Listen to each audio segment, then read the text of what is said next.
No, it's like. Yeah. It's not really good answer for that. The flexibility was a huge. I'll stand and rise for the flag salute. I pledge allegiance To the flag of the United States of America, to the republic for which it stands, one nation, under God, indivisible, with liberty and justice for all. Yeah. Mark, how you doing? See you, man. Time, we allow topics from the floor, limited to 5 minutes, if you have something not on the agenda. Eric Carey, Steve Koski in St. Helens. So thank you very much. Merry Christmas, happy holidays, happy New Year.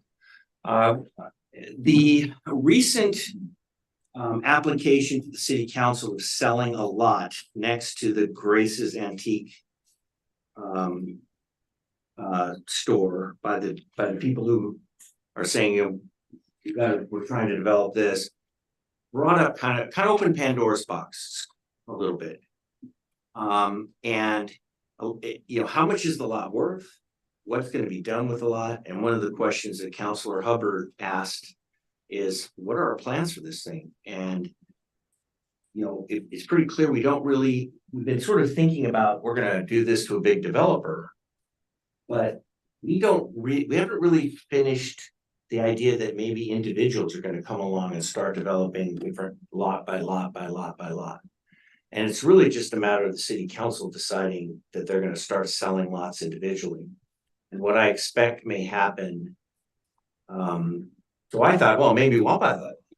Maybe it's for sale. And so I would tell you, I was able to put together a group that put together $500,000 like that.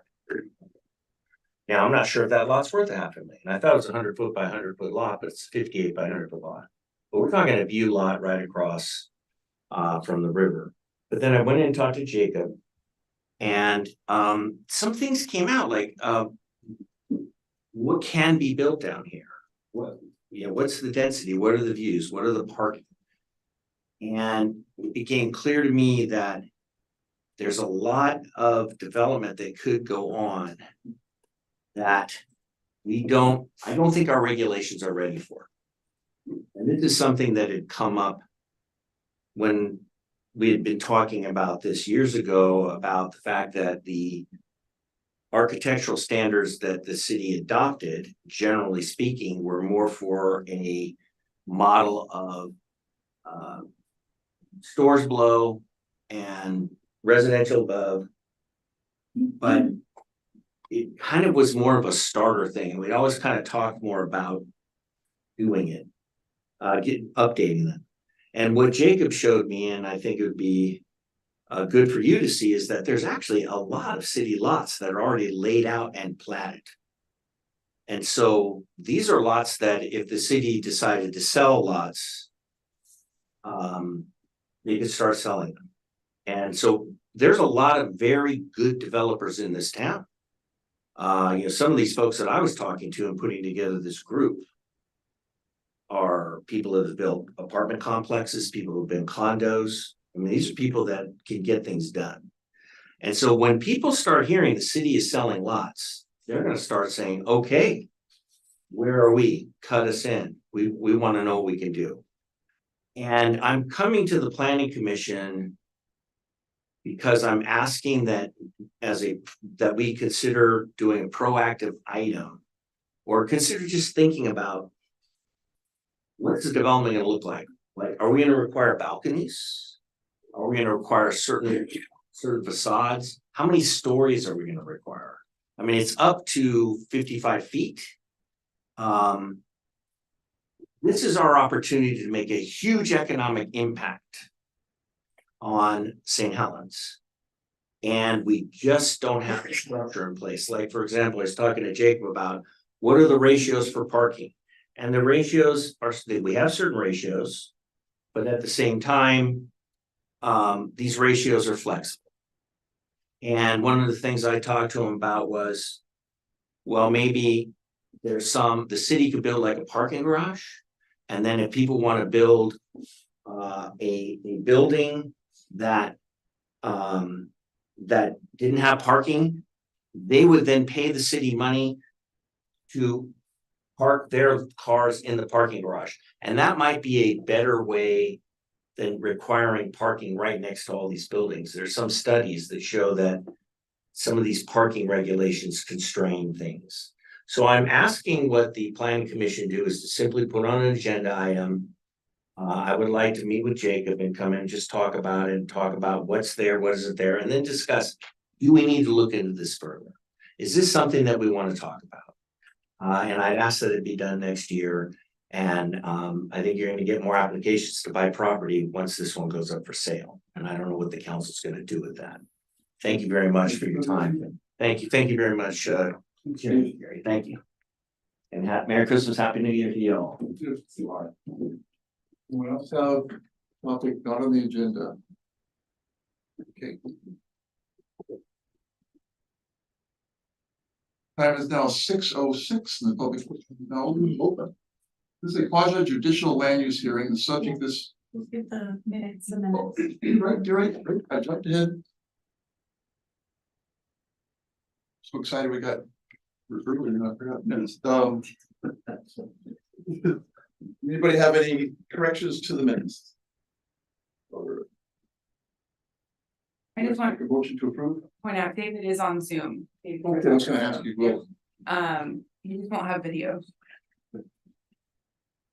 Oh, I can do that. I'll move that we approve the. do we have a second? Second. How do you vote? Yeah. David? At the eye. Aye. All right, thank you. Now. Repeat myself. It is now 6:07 p.m. Public hearing is now open. This is a quasi judicial land use hearing. The subject of this hearing is a request for historic resource review. The subject property is identified in the county assessor map as lot 7600 on map 4N1W3BA. The applicant is Solar, Architecture. The owner is Columbia County. Because quasi judicial proceedings require the observance of certain procedural formalities, we will take a few moments to cover some preliminary matters and required statements. Does any member of the commission wish to declare a potential or actual conflict of interest or bias in this matter?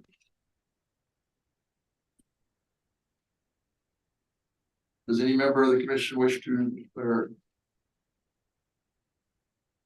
Let's say that. Oh, this is different. Does any member of the commission wish to declare any ex parte communications or executive? I do.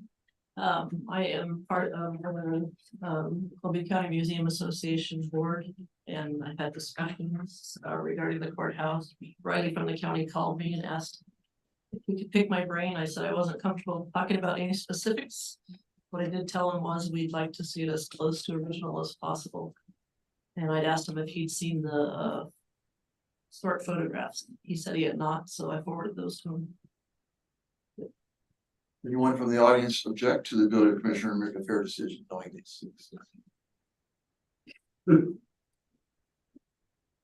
Generally, the order of proceedings will be as follows: required statements, staff report, applicant's test presentation, those in favor of the application, neutral testimony, those opposed, rebuttal by applicant, final questions, close of the record, deliberations, and decision. The following statements are required to be made at the commencement of the hearing pursuant to the city code ORS 197.7975. The following is a list of the applicable substantive criteria for this decision.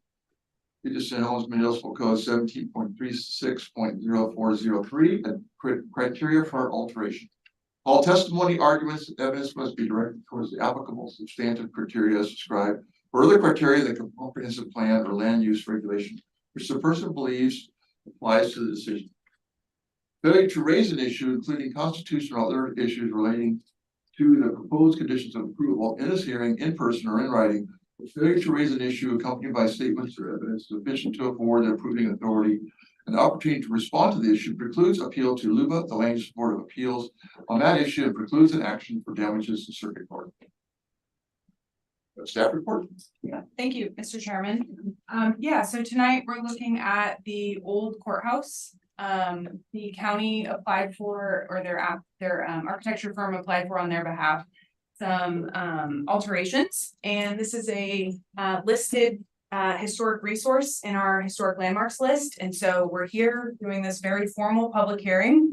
And their proposal includes a couple of modifications, so I'll go through those just really quickly. I'm sure they'll talk about them in more detail and you'll have questions with them, so I'll just cover it briefly. So first, they're proposing some modifications to the clock tower. First, and I think important one is the seismic improvements. So the applicant notes in their application that they want to strengthen the bell tower with structural elements that are all contained within the building envelope of the clock tower. So they're structurally enhancing it, but in ways that you cannot see. So that's kind of the first improvement. The next is, and I think the most visible, is some railing work. So the left, you can see what's existing here today. There's a non-historic metal railing that they're proposing to remove and replace with a mixture of wood and composite material railing pictured here. They talk about in the application, a mixture of wood for the rail and a composite material for the balustrades on all four sides. And it's important to note there's some historic photos in the application. Hopefully you looked at those, but this resembles what was originally there and is a huge upgrade from what is currently there today. So they also talk about some repairs to the platform ceiling. So the ceiling, there's some photos of this fairly degraded from water damage. Hopefully you looked at some of those photos. They want to replace the ceiling and soffit panels with modern materials. And I put this in quotes, most likely fiber cement panels. It's a little unclear. Are they using fiber cement panels? Most likely. And they talk about using the same reveals and trim painted white for that. I should note, just backing up, that there was an email sent specifically talking about this beadboard or the ceiling of the clock tower. We can talk about that later, and when the applicant presents, maybe they can address it. There was a concern with that. The applicant also talks about removal of some non-historic sheet metal that's been wrapped around the columns, and then replacing that with, again, more modern material, most likely fiber cement panels to resemble the historic column surrounds. So the bases, the surrounds, and the caps of those columns will much more closely resemble what used to be there. So that's great. And then lastly, on the clock tower, there's some minor repairs to I always say this word wrong, fascia panels. And then I think more importantly, there's removal of this steel angle edge. It's really noticeable from down below. It's not great looking, so that's great. Moving on to the fire escape improvements. So this attachment really shows what's going on. So this is the existing fire escape, which has been mounted and attached to the historic window-sills, the stone sills. This fire escape's been rendered pretty unusable because of this failing attachment, severely degrading the stones. And so I'll show you the elevation of that. So if you don't know, the elevation that has the fire escape is the south, right there.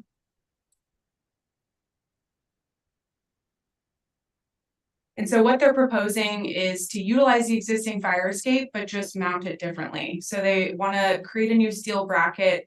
They note bolting that into the basalt stone. And you'll note in that email, and staff also is going to note that there's concerns about hardware into the historic stone of the basalt. And we'll talk about that in a little bit. But they basically want to make this a more usable fire escape. There's a egress study that they did that supports having a required secondary egress for that third floor. That's important. This fire escape's not original, so they're providing that proof that, you know, it's needed for the function of the courthouse. So that's kind of the rundown.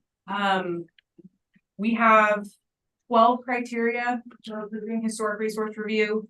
I want to focus on just 3 of them. The others I think are pretty easily met. So the first one I want to look at specifically is criteria H. And I'm going to read it. So deteriorated historic features shall be repaired rather than replaced. Where the severity of deterioration requires replacement of a distinctive feature, the new feature shall match the old in design, color, texture, and where possible, including environmental considerations, materials. So the code does allow and kind of balances this need to have a long-lasting material that isn't necessarily historic. So I think the commission should talk about that with the applicant, why they feel like switching to a more modern material is worthwhile in this case. I think they've made the case that they've deteriorated beyond repair, but if you have questions about that, you should ask, why are you replacing the ceiling specifically? Why are you replacing some of these things? Just to confirm that there's no repair possible, because obviously the code supports repair when it is.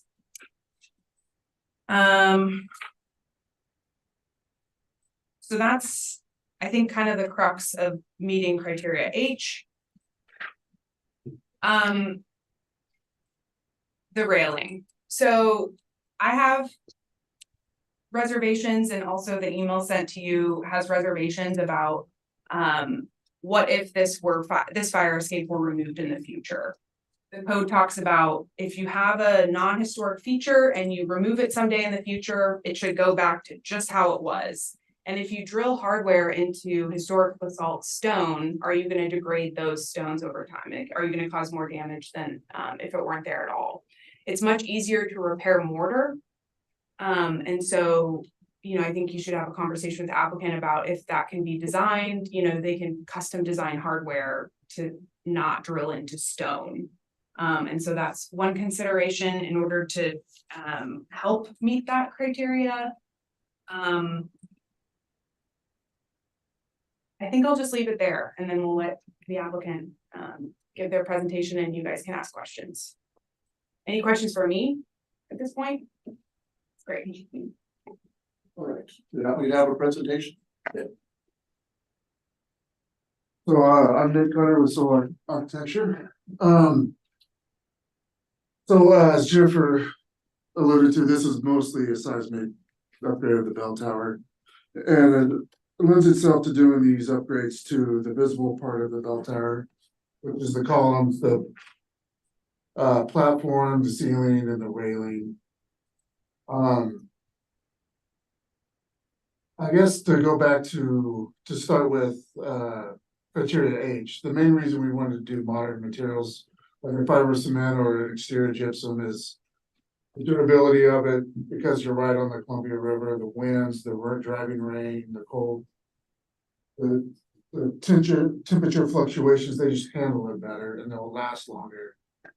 And they're easily manipulated and cut, and to bring back the profile that was originally there from 1906 to the 40s or whenever it was changed. So that's why we were proposing that. And then when it comes to the railing, we're proposing the composite material for the same reasons, that they have the balustrades come in profiles that match almost identically the historic, what's in the historic photos. So, and they can just take a beating of the weather better. No, we're proposing the top piece to be wood just because of the way it swoops. There's just no way to do that without a custom mold that gets prohibitively expensive that way. And I think that's a pretty minor piece that could hold up over time because it's a thicker piece of wood, that's probably a good 4, 5, 6 inches by 3 or 4 inches in depth. As far as the ceiling goes, the bulk of what we're proposing to replace would be the soffits around it. The main ceiling itself is a tongue and groove wood that's in fairly good condition that we could just do repair work. We can scrape the paint, repaint it, and it'll be in good condition. But yeah, as you can see there, the soffits have just been. The weather soaked over the years and are sagging, the becomes falling apart, there's major gaps in it. And so that's why we were proposing to use these smaller materials on that. You're replacing smooth with smooth, Yes, not replacing bead with smooth. no beadboard, it was Okay, thought yeah, of. just clarifying. Yeah, and the backing structure is already there and is in good condition, so we're talking. You know, this is probably 1/2 inch, maybe 5/8 wood with 5/8 inch. Exterior grade gypsum or fiber cement panels. So the thickness would be there and it's substantial enough to take a beating of the weather that comes down the Columbia River. So you're saying you're going to restore the beadboard and not sheet over it? You say. I don't think there's in. The actual The ceiling. Well, we're gonna restore the actual ceiling, it's the soffit that we're looking to replace, that's what's deteriorated the most. And then we have, the columns have this sheet metal wrap around it that. We have to open it up to do the seismic stuff and putting it back is not gonna look. So how do you know the condition? I've actually been up there, We so how do you know? the from the attic, you can look down and look. But it seems to me, you haven't pulled the sheet metal off yet, right? Now you know that original detail's not in the sheet metal. Well, if it is, then we can look at, we are restoring it at that point, but. And the balusters that used to be there were pretty thick, hefty balusters. Are you proposing to have some kind of composite material that you'll find? There'll be. Not gonna downsize it. Yeah, we found some that are nice and thick, and they come in various heights. So we can. And they're, I believe they're kind of a fiberglass type composite polymer type stuff, so you can cut it with a saw to make it smooth. And things of that nature. The adjustments you can The make. applicants have a chance to see this email that we got late? Yes, I sent it, fairly recently, though, they may not have read it in detail. Is there anything in specific that you? Do we have an extra copy? I feel like I did. Maybe you can hand that to Nate. Thanks, Charlie.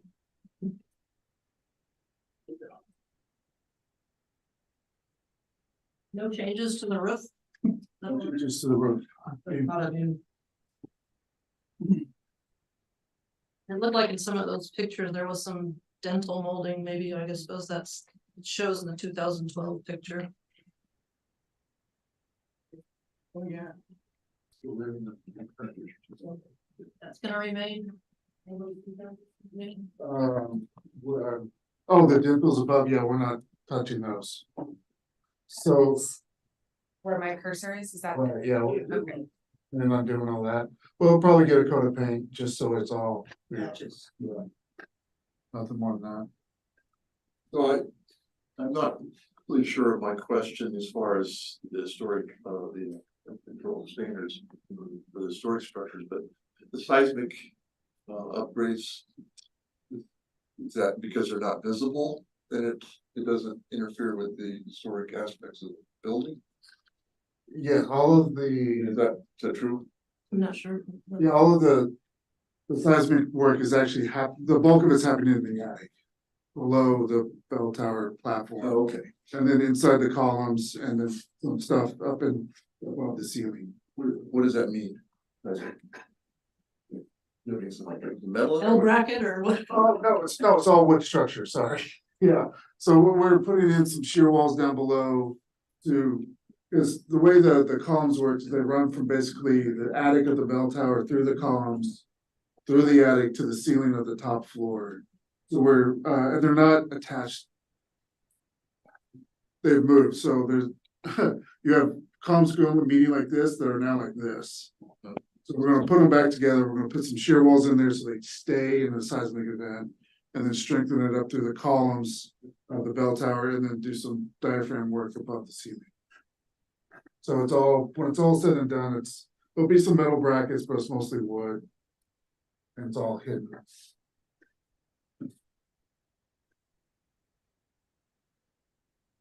One thing I'd like to talk about when the applicant's here is the railing height not meeting code. That was something brought up in that email. I don't know if you have thoughts about that, if you would, in order to meet building code, raise the railing. Everything we're planning on doing would be building code, so we can, So there's because I'm hearing conflicting, so the building official is requiring railing that for safety for workers who are accessing that area. So how are you providing that safety with a railing that is not high enough? we can do. It's a small enough one, so we can put a stanchion anchor for tie-offs right next to the access. So you can tie it off with a lanyard while you're up there doing work. That would, if we do that, then the railing doesn't have to meet safety standards. So is that your proposal then? Okay. That would, yeah, that's what we're planning on doing. Yeah, the email was contemplating allowing a higher railing that matches, you know, aesthetically as much as possible, but meets code. And so, you know, if the commission is open to that, maybe the applicant would want to consider that as an alternative to the stanchion. I'm just. Yeah, the reason why we're doing that too is this railing is the strongest of railings when it comes to impact of a human being hitting it. Because you have to design it for 200 pounds of impact on the top rail. So when you get to 42 inches, that's 1,000 pounds on top of this rail. So it's not just height, you're meeting other. Yeah. I see. So if we have the stanchion, which it would only stick up 12 inches and it'd be dead center of the platform, so you wouldn't see it from the street. You tie off onto that, you have your lanyard, you can go around and do your maintenance work as you need to. And not have to worry about the railing being a safety component. It's not something the public is gonna be accessing. No, I think that's a great plan. Yeah, no, public has no access to this. This will be maintenance workers. And that way we can put the railing wherever we need it to be to match historic photos as well. And that swoop on the end makes it really hard for structural reasons as well. I guess I'm still kind of confused on it all. It's, the plan is, it's not gonna be as high as what, at least what Al's saying is required by the code. Yeah. But you're saying it's gonna be shorter, but it's gonna meet code because it's gonna have this Alternative, extension yeah, on doing it. Yeah. So it's gonna be lower, but it's still gonna meet it because of having that. Correct, yeah. The railing won't really be an element of the safety. It's expansion. Right. Right? It really wouldn't have to be there. Yeah, you could not have it and that stanchion would still give you your OSHA standards. Okay. Yeah, and we do. I've been doing commercial roofs for Excuse me. about 12 years now for universities, school districts, government buildings, and we use these stanchions on almost all of them. Unless they require a railing for whatever unique reason. So yeah, we have buildings that are. And we just did one in downtown, it's 12 stories tall that has no railing and no parapet, but we have these stanchions all over the place so they can tie off on it. Yeah. So that's the bell tower. Are there any more questions regarding the clock tower? Concerns? Have you seen the baluster that's up in there? It's under the. We have, and it doesn't actually match the historic photos. Really doesn't. Yeah. Yeah, we just looked at it too, because we thought it did, and then we just re-looked at I it. thought they maybe pulled it out of there and then. I think we pulled it from somewhere else. It might have come from the forges maybe, but. I don't know why those would be different. That's not all four sides. On the back. No. And read it. It's gonna go, the decorative railing balusters are gonna go all the way on every side. All four sides, yes. And all four columns will be. As well. So my only question, I guess, is I'm not clear on what you're ripping out. Better on ripping out. Instead of trying to restore the materials, they're tearing out the fascia or what? We're gonna try not to do the fascia. It's mostly the underneath of the soffit. That's where a lot of the deterioration is. I think the interior face of the soffit is probably okay as well. The underneath side, it's the columns, the 4 sides of 4 columns. The railing. And the platform, we're gonna put a new surface on the platform, because that's, the metal is rusted. I didn't catch that, like below the platform, below the railing, the front. Like in later years was covered. Oh, Feature. the base of it? Yeah. And historically, it had a little inset detail. Yeah, I caught that too on 2 sides of it. Wouldn't be on that side, it would be on Front side. the front, yeah, so the street facing and the river facing side had a wheel in it. We weren't planning on getting down there just basically for safety concerns, it's just a really steep slippery roof. So our proposal was basically from So touch that. the platform of the open area to the ceiling of the open area, everything kind of in between there. is what the Proposals that. With some electrical boxes, but This.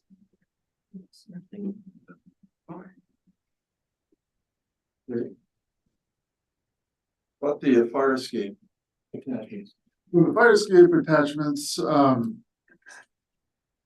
as you see, the stone, they attach it to the stone sills, and then the diagonal brackets come down and attach to the stone headers of the windows below. The sills, the bolts that went in there have fall the stone.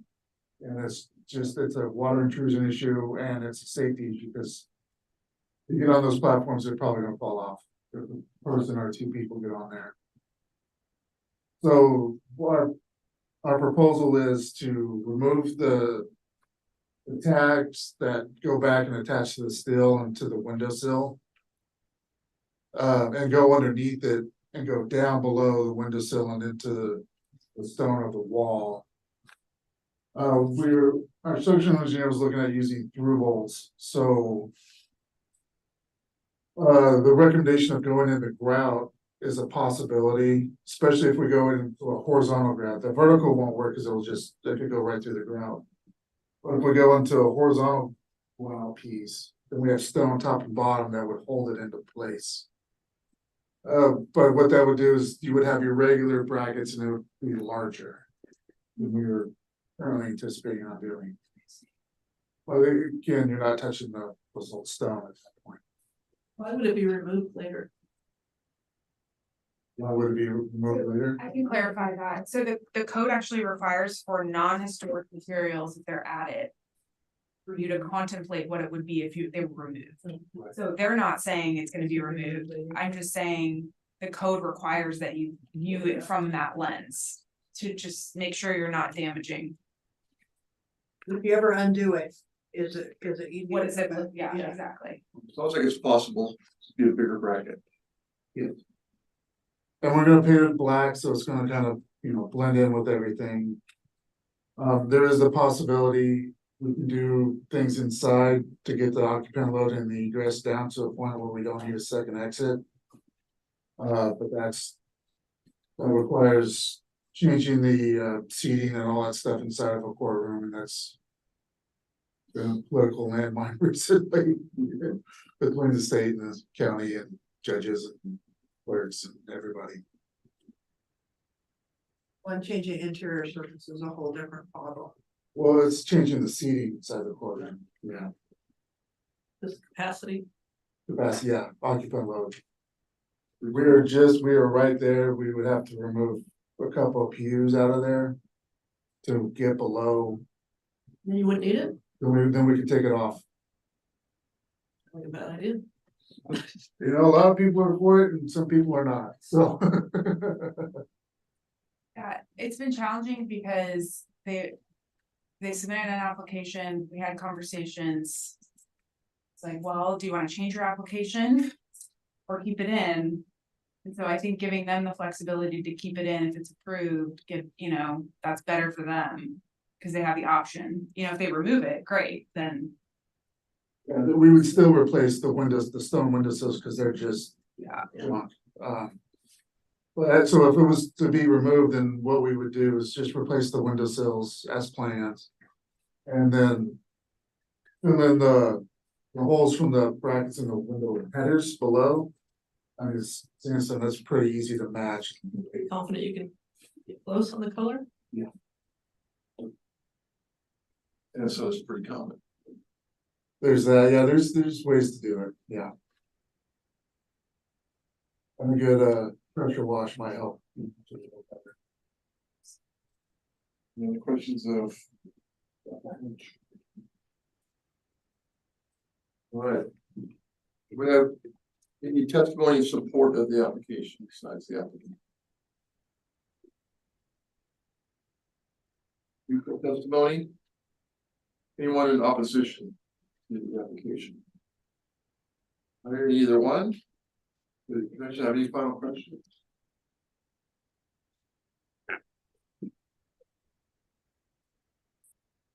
There are no further questions, commission, no further response from staff, the public record is closed. This matter is returned to the table of deliberations and oral decision. So I had a couple options on the last page of the staff report. I was taking notes. We can walk through those.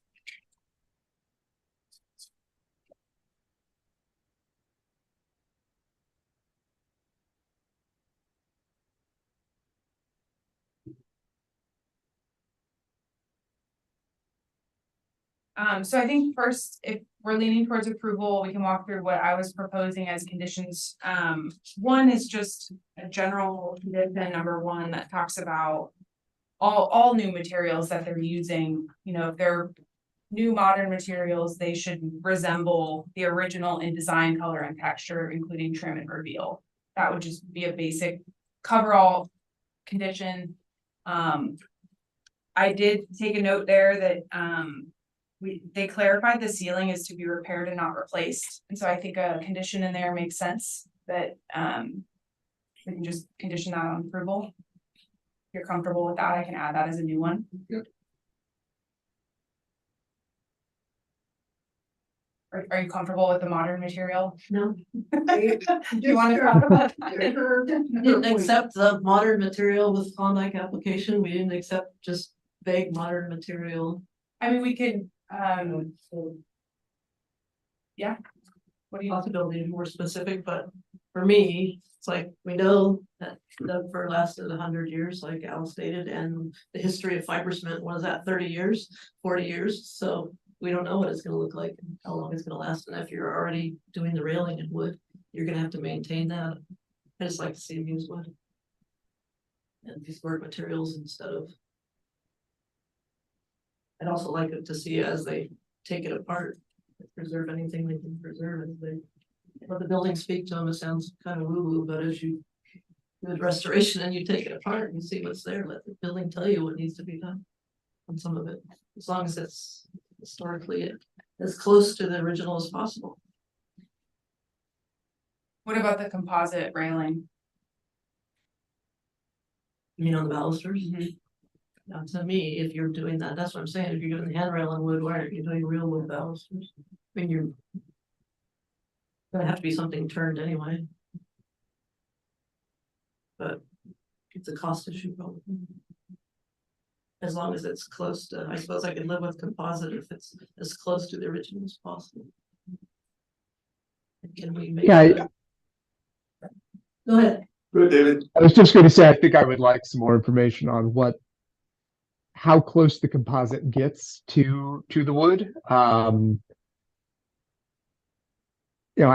agree with the sentiment that, particularly for an element like that is part of the visible facade, the whole goal of historic preservation there very much is to preserve the historic character, and if we're going to end up with something that is visibly different from that, then that seems to be a problem. And I just don't have the background to know what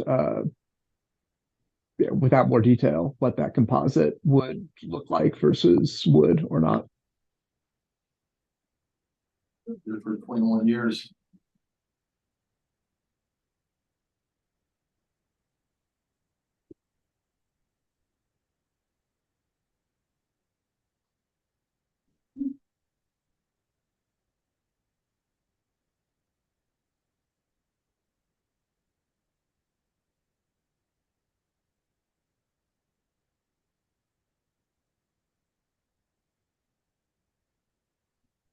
So I think, I mean, I heard from two people. There would be a middle ground. You could say, you know, taking the sheet metal off of the columns. If there's the detail underneath, repairing that. That would be a way that you could keep, you know, the building speak. If it's not there. I'm hearing that we're not comfortable. Any material, we want to see wood. Unless other commissioners have thoughts. We heard Yeah, that- I'd rather see wood. Yeah. I definitely would not. Just the phrase modern materials doesn't give me anything. I mean, you could force fiber cement panels, which was what they were going to use. Can I just ask, how would you get wood that width? Is it, I realize you're deliberating now and I feel like, man, we could talk about some of this stuff. What's your guys' process here? Is it just closed and? I mean, no one's gonna appeal this. Are you guys all with, Yeah, we're all together. I think we're okay. It's really formal, informal. But if there's a question that could bring us to another day, we would want to reopen the public hearing and then Do continue that to be safe real quick. continue it to a date and time certain. If you want more information that cannot be attained. Can't we craft language that makes it look like this? Some kind of. That's what's proposed already in the conditions. It's just a question if we're comfortable with what looks like, but isn't wood. Yeah, she go look. I know. Check their work. So why don't, just based on that, why don't we just reopen the hearing? That's the state now. Yeah, Yeah, it's okay. just have a time so that you can put it in the record. Have you read this email from Al Peterson? The email, no, but I mean, I You want to review provide it? some clarification on a few things, sure. next to come. The time is 6:42 and the public hearing is real. Yeah. 42 p.m. The applicant had a additional. Another testimony in favor of. Well, or for clarification purposes or options, Rebuttal. To your. we wanna use it as a rebuttal. Now have probably pressured in a certain way to do some of these things, so I feel somewhat responsible for some of the proposals. The composite rail system is used on many historic applications. I did quite a lot of research on this several years ago, trying to think how could we get it back to its original glory. It's almost you could almost think of it as a solid wood material. It might have a hollow part in it, but it's a dense composite material, whether it's ultimately made out of fiberglass or there's high density foam, but it will look, especially from below, I mean, it will look like wood. It's painted, you'd never be able to tell the difference. And the value in a public facility, and we've received a $2 million grant to do this work plus the elevator project that we've submitted for. Our ability to get another $2 million grant 20 or 30 years from now, depending on how well these things are maintained. And as a person that's been involved with county facilities maintenance in the past, it can be tough to guarantee you're going to have a solid, good crew for decades to come. So I just for longevity purposes, knowing that, hey, it won't rot, but we can accomplish the same look with a durable material was, I think is important to consider. I wish I could guarantee that the buildings will be kept up perfectly over the decades to come, but given a public facility, the more permanent we can make it, the better in my mind. I don't know this particular product you're thinking of, but I think a party board, falls apart in 10 years or whatever. Yeah, and it's not hardy board. And I would, They have some higher end products that are better than hardy. Are you also the builder? I'm the architect. our project manager is here. That's the contractor. I'm trying to find the website for the balustrades to show you what those look like. Just we've had other applications where they were not specific on the materials they were gonna use, and we said, go back to the drawing board and give us more information. So the column bases, high density foam that we replaced, and that there's similar products that high density foam along with plastics and different materials they use, but it's a dense material. It's not like your vinyl fence that you see outside somebody's house that obviously looks vinyl and we'll look to it however that it, so that's not what's being proposed and it's a paintable white material. I would be very reluctant to say, for me, I would not want to be pigeonholed into having to do a hardy panel or dimensional material. I think what we're asking for is some flexibility there. I'm been in discussions with Pacific Stainless Products about replicating this in powder coated metal that would be a one and done and last for 10,000 years when it comes to something that would potentially deteriorate, and it would be a smooth powder coated white material that we could match the white on the building. And again, I would feel very confident if we were allowed some flexibility there to accomplish the same look and pretty darn precisely. Maybe it's out of and it's a slightly different hardy material, but they make standard dimensional sized lumber essentially out of a hardy material that I think could work. But for the columns, I think we might get lucky enough to get a deal to do something even nicer out of metal that actually has the panelized look to it. But having some flexibility there again, it does take a lot of weather. I know that we maybe shouldn't be treated any differently than anyone else, but again, a public facility and a way to make this last. The work should have been done on this a long time ago. I mean, it has some deterioration, it's shifted, some rot that probably wouldn't be there if it was kept up better.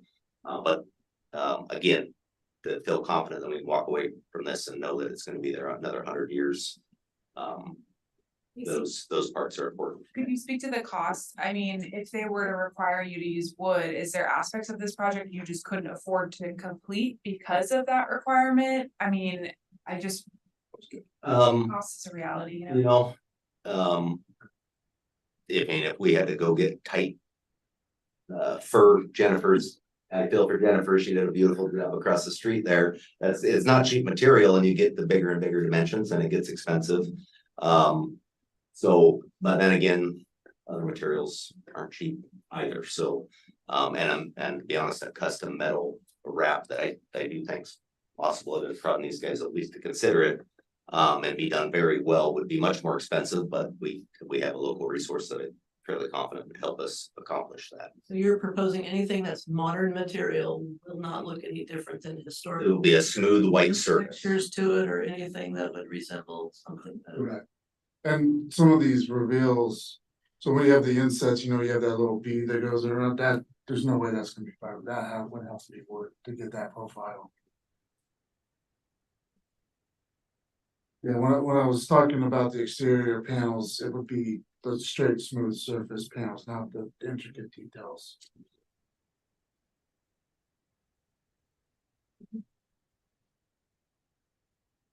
And then I think you already addressed the fire escape. It is our goal, to be honest. If it was just 100% up to us, I'd rather pull the thing off and not have it at all. But we do have to work with the state on their capacity needs. And that's still a little bit of How people get up on the building for 4th of July?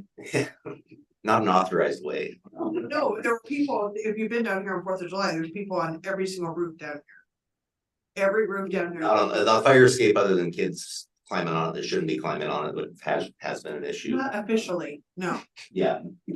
People that access it. There's plenty of safety reasons in my mind to remove it, but we're still working that out internally. So if there's a way to make the decision that, okay, you can do it this way if you have to keep it, but as long as we're okay to remove it, if there's unless you're find a way to meet building codes and state court needs to remove it, that is what we prefer, but we're not quite there on I'm absolutely not on the drill into the salt.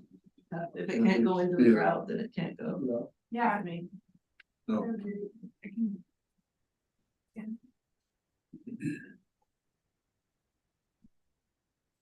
Oh, and then one other detail, just because I heard it come up, there will be a small flashing detail with the new membrane roof. It won't be as obtrusive as what is currently there. Yeah, on the edge, just flash it. is it referenced in there? It might It's- be on the Elevation. where is that, under the railing? Where's the membrane? It would be under the, on the edge of the roofing, I mean, at the bottom of the rail essentially. large one. One of those lines, Would be this guy right here. an inch or two, Yeah. white metal flash. Now we have the thing we could put here. That would go away and it would just follow the profile of that line. Well, everything would be white. White. Yes. Doesn't stand out. Right, so it blends into the other trims on the.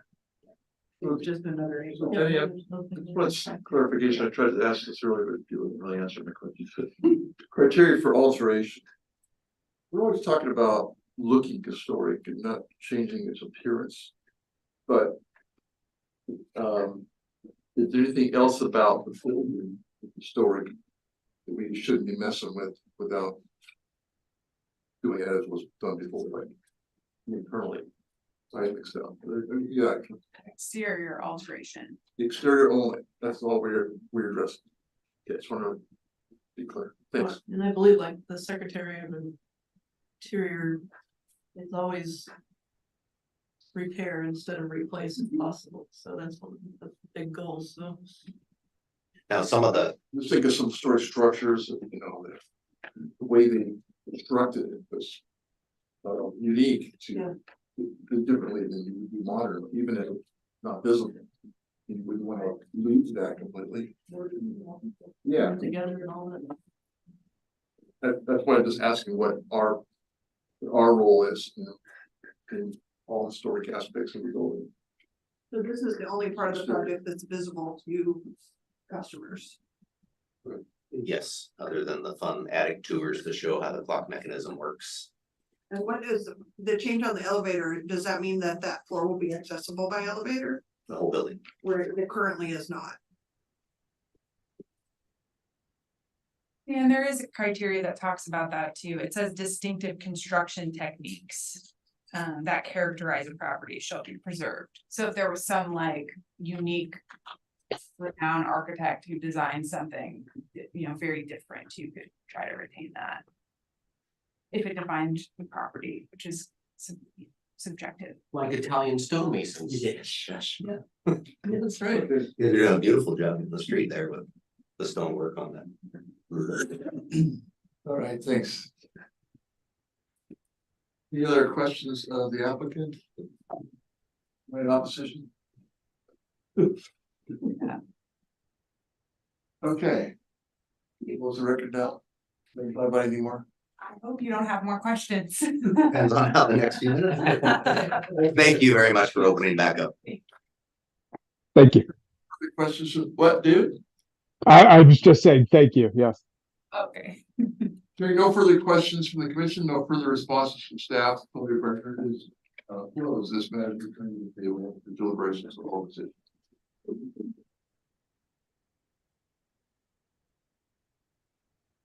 I think that.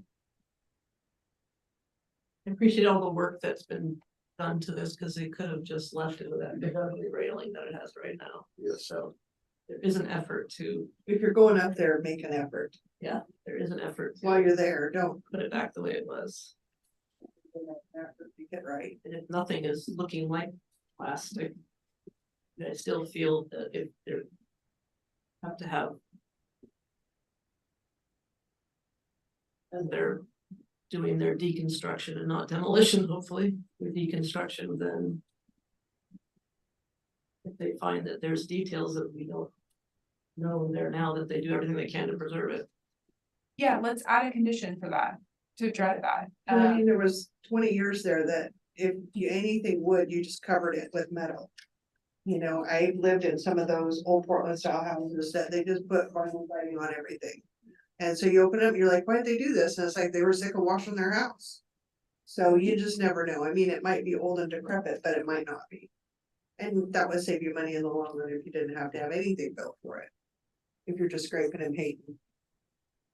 So how about if original features are uncovered, effort to repair rather than replace? And document with photos, yeah, okay. Or is the balusters being wood or not? I have a big issue with that. Would possible, I suppose, but I was looking at these historic photos. They didn't last long. Well, they took them down anyway, they may have still been good. I know how maintenance gets, people get sick of painting things like railings, and so. They're like, let's just take Still it gonna down, be paint, you're still gonna have to maintain the paint. right, but wood falls apart. So Jennifer, to capture your concern with the look of modern materials, is there anything you want me to add to condition 1? That would help kind of protect from that, like a poorly done recreation.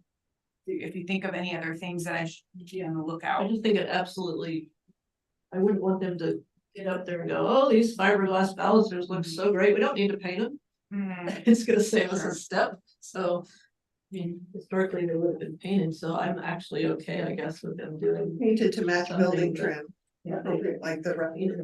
Well, I still think the way it's written, it captures everything. It says design, color and texture. And it lists all of the components that are using new materials. So if you reread 1, I think it captures it. So if they do something totally egregious, that, I think that covers it. My proposed condition 2 was, the replacement stone for that windowsill should be approved by the city prior to installation to confirm that it's replacement in kind. Replacement in kind, I was worried that the color wouldn't match, and so just having that opportunity to look at it before it's installed, so that it's not Yeah. totally off, if you're comfortable with that. And if you look at this picture of Alice Quicksand with this railing, that railing is pretty wide. It looks like. Under her holes.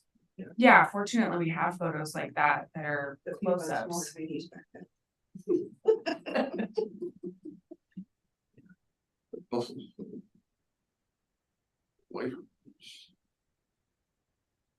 Okay, so 3, So 3 would be, a new condition about the fire escape, making sure that the hardware is drilled into the mortar.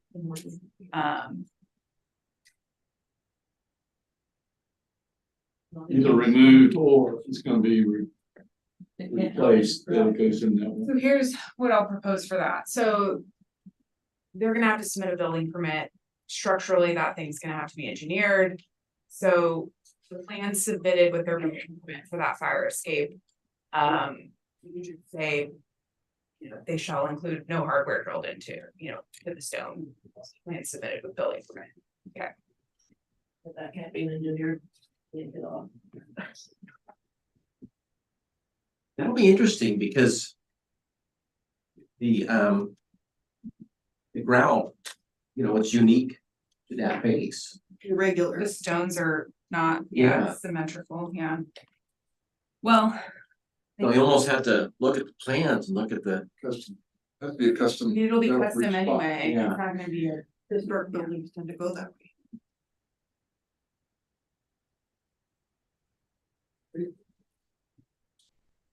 Right, So and then I've got the added condition, should we add anything in about the stanchion? I mean, they're gonna do it so that the railing height doesn't change in height.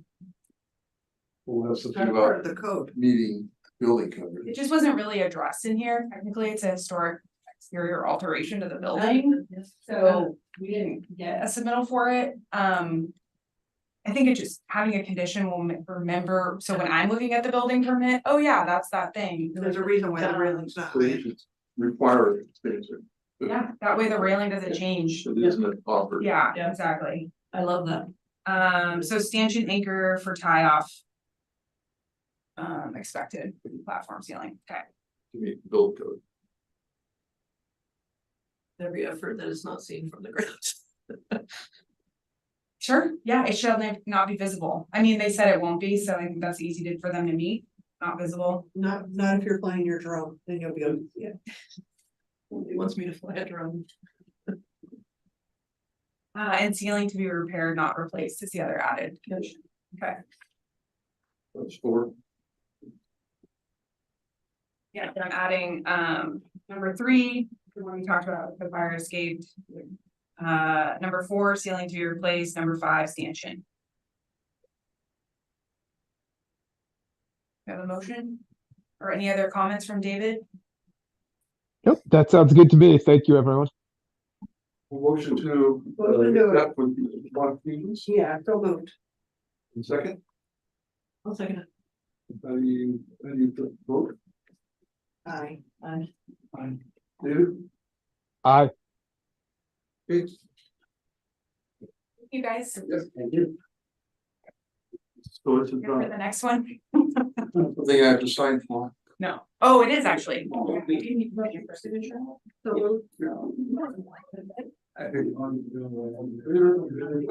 I will then. Go back.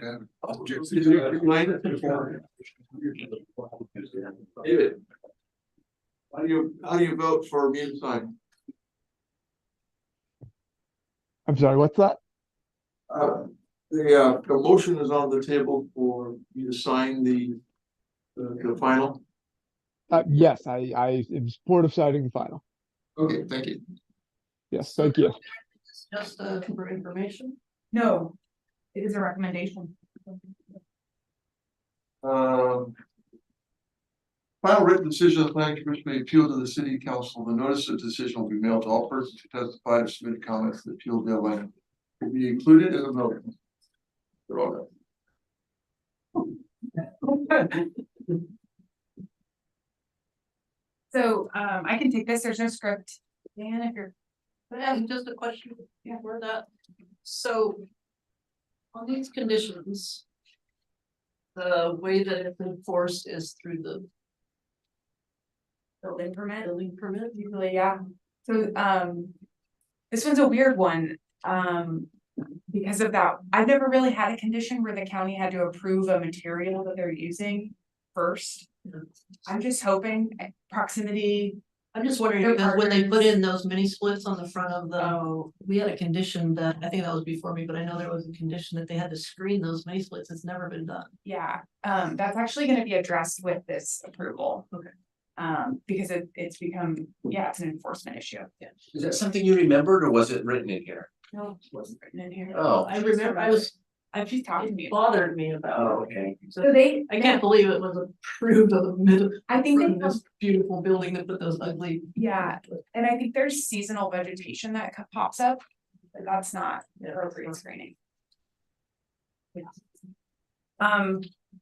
Okay, so, yes, this is an architectural review, so it's a recommendation for me, if these modifications comply with the architectural guidelines for the Riverfront District.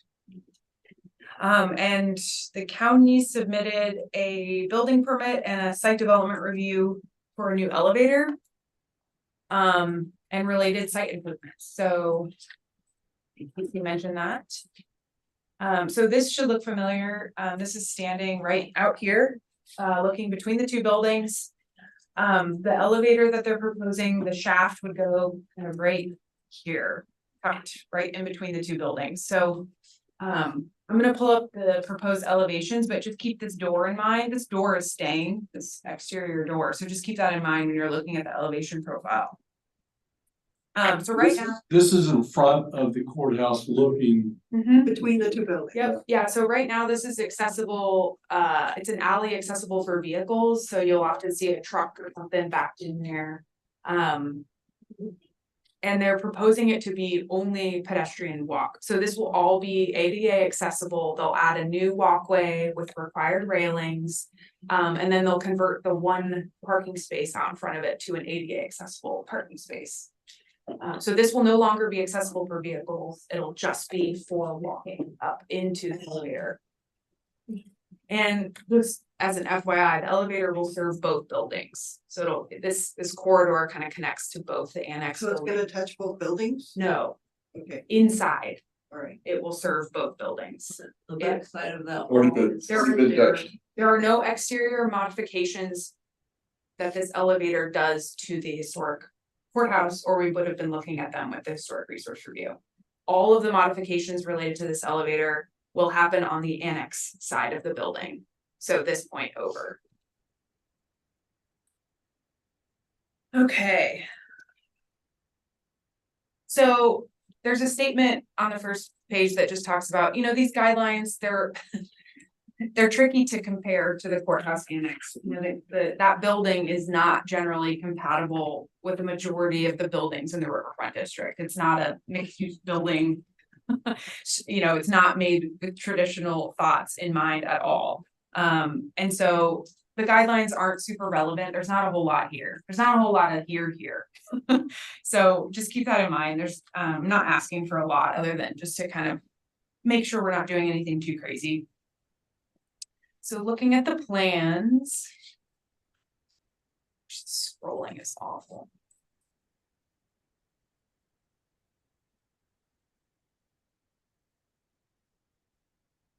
Okay. More, I think.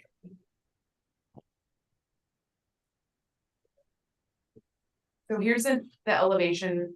We were just looking at that photo. So historic courthouse annex. So this is the new elevator vestibule. The new entrance will be right here. You'll go in a little vestibule and then you'll walk into the elevator shaft. This is the new elevator shaft. Right here. Two sides. Yeah, and then this is looking south. This is just a floor to ceiling window.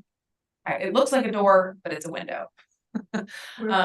North, south is The part of the bases, Shaft or just the door we're talking?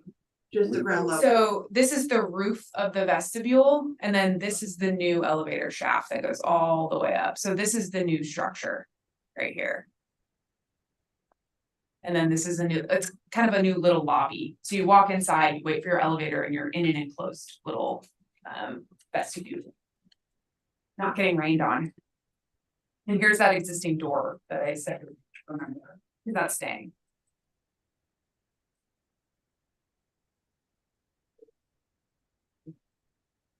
So going through the guidelines, you know, guidelines always care about building facade entry. You know, they're adding a new entry to the building. So are we cool with that? My thoughts there are, you know, it's an aluminum door system, but this isn't a traditional building with traditional materials. So we can't expect to see a historic door with a kick plate. So are we comfortable with an aluminum door system? Because that's what's on the main part of the building. Yeah, and we approved it on the I backside. think it would be. Totally. Yeah, because It's not a historic storefront. Yeah, no. Right, yeah. and it's a side door. It's in This will serve as the accessible entrance to the historic courthouse. And so I think an exception, they're doing everything they can to not modify the historic courthouse exterior, but and make it accessible. And so I think this is a great middle ground, you know, you're adding accessibility to the historic building. Yeah, I like that we get accessibility through the interior. And I think the door is a fine fit for the non-historical building next door. Right. So the code is, you know, lighting is important. They're proposing this relocation of what's just like a wall mounted security light. I thought it was unclear where they were relocating it. The plan notes relocation. What I realized they're doing is actually just moving it 5 feet over.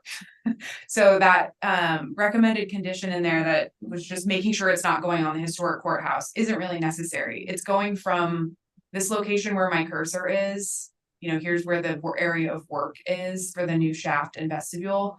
And then on the new elevation, they're just moving it over like 5 feet. I'm not really sure why. Surprised they're removing the pole. I know, it's a really nasty looking light. Photo of it. I'm pretty sure it's like motion sensor security lighting. But you know, the guidelines talk about lighting, so are we comfortable with them repurposing it? I think it's fine. sure. Sure. Yeah, so for building material and colors, obviously they're gonna do extensive siding replacement. They're adding this whole new shaft. They're just proposing to match the existing annex's siding and color, which that would look weird if they didn't otherwise. So I think that makes sense. Roof, so the guidelines talk about minimizing any mechanical structures, making sure they're not visible from the public. There are no visible mechanical structures related to the elevator proposed. I'm gonna have a boilerplate condition that says, even if they're not on the plans, they need to be screened or they need to be set back. So if for whatever reason they're excluding them on the plans, that's covered. And then the guidelines talk about windows. We like wall to ceiling windows, maximizing windows is good, so I think it supports that window application. Even though it's aluminum. Anything else? Any thoughts? I think it's pretty simple. I think it's okay because it's on the annex, so. Is there any stipulation in there about, accessibility signage? That's a building code related, yeah, Okay, yeah. I just wanna make sure, every place that, because I deal with people with disabilities, they kind of make a big deal when they get grants for accessibility. And they make a big deal of the signage. Yeah. Because you wanna get that, but you also want people to realize that both buildings are accessible. So I just wanna make sure that they meet all their current criteria, I mean, cause even in parks, they're signing it. Pretty heavily, like ramps are being built like that used to be, so I just wanna make sure they meet all current criteria. Okay. Signage. To be on a side like that. It might be difficult to find people who might not realize, especially people who've been here forever, that it accesses both buildings. Yeah, there's some, it's not a super steep slope, but they are required, they're putting in hand railing, just so you know. Yeah, I don't think it's detailed enough to show all the signage at this point. Right, I just wanna make sure that they're doing what they need to do, because there's been some rampage and some curbs and stuff that are like. A powered wheelchair would flip, so I just wanna make sure that people are really watching that, as opposed to hurry scurry, it's just concrete. That's all. So is it only a ramp to access? For people who can, are mobile, No, Or is I think. there's stairs? There's No. stairs inside, I mean, I was just looking at this enlarged ramp plan, Mhm.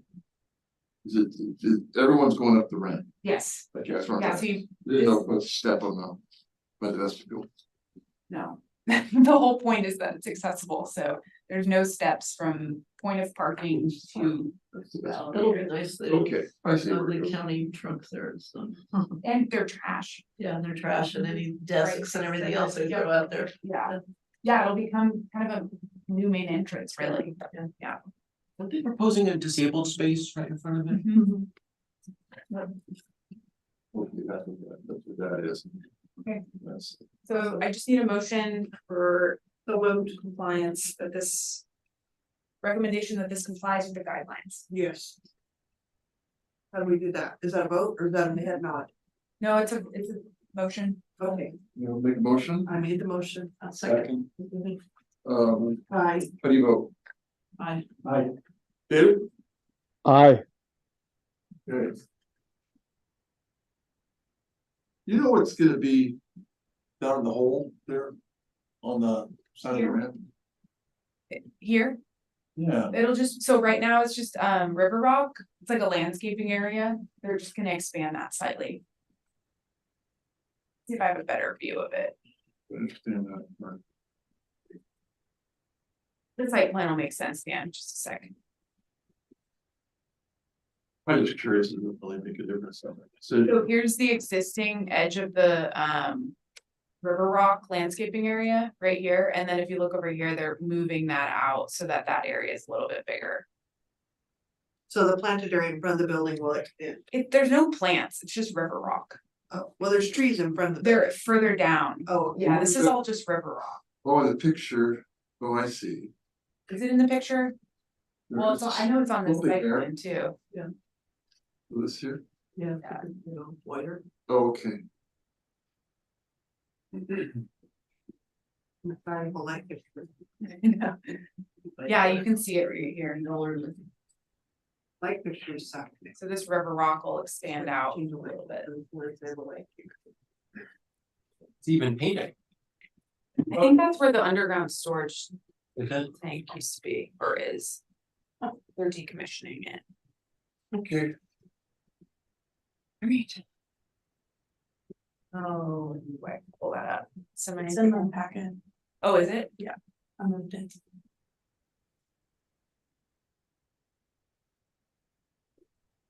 Yeah. Oh, it's in that folder. Okay, okay. PowerPoint presentation. It's there. You're in 11. Where? You should be in December. Oh. But they reduced the amount that they're done. This one? Yeah, okay. So- $100 a month. The first year and a half I was in council. So we'll just whiz through this. Yeah, so we recently, Someone, report. we recently did our semi-annual report, gave it to the council, and we like to present that to you to talk about what we did, what we're looking at doing. And then, give you a chance to ask some questions. So Jen and I will both do this. Normally we would have done this in October. But there was a lot of stuff going on, including police station stuff. And so it was delayed to December. And so we're talking about an 8-month period instead of a 6-month period. The first category we're going to talk about are project management items. And Jenny will cover the first several slides for this. So you may have seen a press release. We got another 100,000 from Travel Oregon to support the Riverwalk project, which is great, given our budget. This was a kind of a spur of the moment. We just saw the application, saw that they were focused on accessibility improvements. And we're like, wow, the Riverwalk fits right into that. I mean, it's currently inaccessible. So Travel Oregon agreed. And so that's great. You all know we're working to rebid the project without the stage, playground, and picnic pavilion to keep it within our construction costs. And that there is a possibility we can pursue additional grant funding for the other park elements, like the stage and the playground. But it'll just be a more incremental approach, I think, to filling out the whole park. The ODOT Communities Pass program, we're still reviewing our statement of work from ODOT. There's been a delay in contracting too, so we're not in a huge hurry there. I think I've mentioned this a few times during FYI items, but it will include a technical advisory committee and potentially a citizen advisory committee. So if you're interested in this, Dan has expressed interest in being on that. Is that award expired? Well, there's a time frame for when you have to use it, but we're not even in contract yet with ODOT, so they can't say you. Yeah, they can't say you. You have to spend the money you don't have yet. David knows about this. The Historic Landmarks Commission, but prior to David's involvement, selected 135 South 3rd for exterior restoration work. The state finally approved our work plan, which is great. And the project should be completed in July. We have to report by August that it's done. So that's 17,000 going to that. This photo is actually out of date. I was just there today. So this is the Veterans Memorial in McCormick Park. We did an expansion with a grant from SHPO. So these are 7 pedestals with the branch of service, and then they're going to have flags behind them for the corresponding branch of service. And the granite slabs have been installed now. So there's kind of one that has the emblem of each branch. Aren't the flags there now too? I don't think so. Oh. Yeah, I was just there today, unless they somehow went out in the last. Well, because you know how you see something so many times that you think, did it change? Yeah, no, I think the VFW is still working on getting the right hardware. Okay. So Public Works actually built the forms for the pedestals, and then we hired a mason to wrap them. And then the granite slabs just look so great. Like the emblems on there really pop because the slabs are black. And the color just looks really good. So if you get a chance, it's supposed to be nice this week, just go by and check it out. Special Public Works loan fund. So this is the loan that I'm hoping to administer for the Streets and Utilities project, and also all of the Riverwalk project that is not funded by grants. It's just ongoing. The undergrounding of utilities is imminent, so that will stop holding up work at the intersection very soon. I think we finally are about to bid that package of work in the new year. The CDBG grant, I'm not the lead on this, I'm assisting engineering. We just selected Consor Engineering for a $2.5 million design and engineering contract for our sanitary sewer. So 3 basins will get designed. And then we've got a DEQ loan to construct those improvements. So we're just well on our way to getting those fixed. Safe Routes to School, so our sidewalk is done, the roadway is open, this is Columbia Boulevard between Gable Road, and Sykes. So it connects with the nice new Gable Road sidewalks, the landscaping is now in. So I'm actually meeting with the ODOT inspector tomorrow to hopefully do our walkthrough and close out this grant. By February, which was our deadline, so we're ahead of the game there. What's planting along the creeks, as I asked, but. I think there's, Still anymore. I think there's 15 on each side. Snowberry Well, maybe they're or okay. Salmonberry. I It's can't new remember. that. it's a They added more, they didn't have enough, Yeah. and then they added more. Rock. Yeah. So that's moving. The TGM program, we talked about this. This is for our new TSP. We have received that award. We mentioned that engineering is actually gonna lead the effort. Planning is gonna act as a support role on this. We've met with a couple of prospective consultants and, yeah, there's definitely interest. We learned that, 300,000 is actually kind of rare for these TGM awards, so we kind of were awarded on more money, which is great because we have a lot to look at with the TSP. This is more for council, but I provide support to the Urban Renewal Agency. We haven't had any meetings because we adopted a 2-year budget. And all of our expenses are for debt service to that loan that I talked about for the streets and utilities project, so there's just not a whole lot there. I will note, just so you know, the Cascades tissue closure does have an impact on the agency's revenue. And we've been working with financial consultants to actually figure out what that impact is to make sure that we can still afford our debt obligations. And the good news is we can. So we have a nice nest egg that's been building in Urban Renewal, and that's gonna cover the blow of Cascades leaving. So that we don't have to borrow from other sources. So that's good For now. for now, yeah. Fortunately, I don't know that we have any other major industries. I don't wanna speak too soon. Speaking of industry, the St. Helens Industrial Business Park. One thing that we've been worried about this whole reporting period has been a parcel for a PGE substation. There's a substation out there, it's small, it's outdated, it's on an easement, not on property owned by PGE, which is all unusual stuff. And to serve the site, the future development on it, they need a site for their substation, and so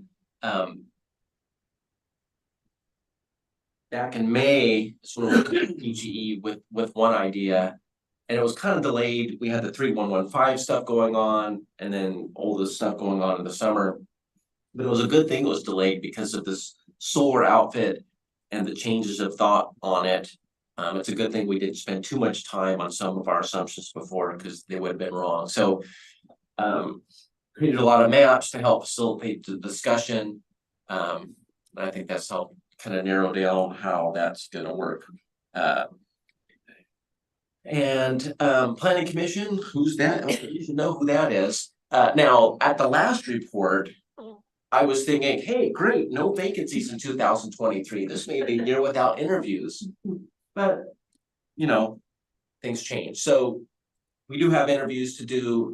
It's open now, closes sometime in January, and we'll see what kind of pool we get to choose from.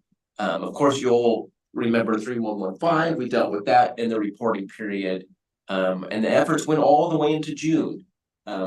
It's quite the mountain to climb. And speaking of committees, the safety committee helped us out. Some of our storage is in the alley between this and the Bennett building. And in years past, go out there, there's all the stuff in the way. You're busy, stressed out, need to look at something, and then you have to like crawl through stuff. This sign has proven very effective. Did you want to talk about the planner with the lead role? Oh, yeah, thank you, yeah. So, yeah, thanks, Jenny. So I wanted to comment on the 3115 thing.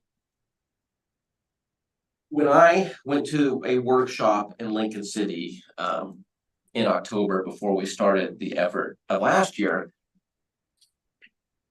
The room was predominantly filled with city administrators or managers and higher ranking police officials. And then a spattering of housing advocates and then a few miscellaneous people, such as planners. As far as I can tell, there was one other planner in the room. They were from a neighboring coastal city and they were there with their police chief and city administrator. And I kind of remember that. So several months down the line, we're well into this, getting close to the end. Aaron Heisel, our attorney that was working with us on it, one of the main legal people working on this effort, if you recall, and I don't know how many clients he has, but many. And I asked him, you know, what are the cities have the situation where the planner is taking a lead role? And he said the only one he was aware of was the city of Kaiser. So the point is, we have a small staff. We don't have a dedicated community development director. In many respects, the community development director is a three-headed creature called John, Jenny, and Jacob.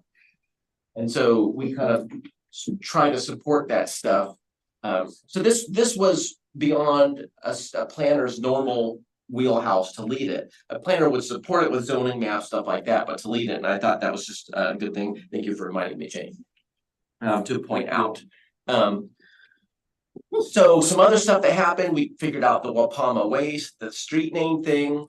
Thank you for laughing at my sad face.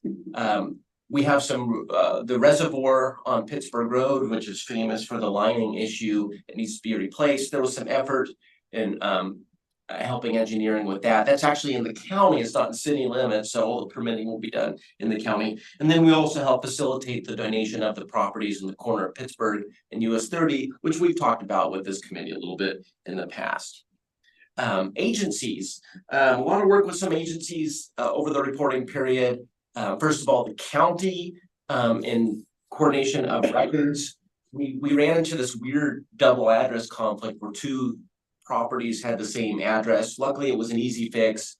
Glad we're able to repair things one data point at a time. And now the assessor is asking us to help them with their zoning information.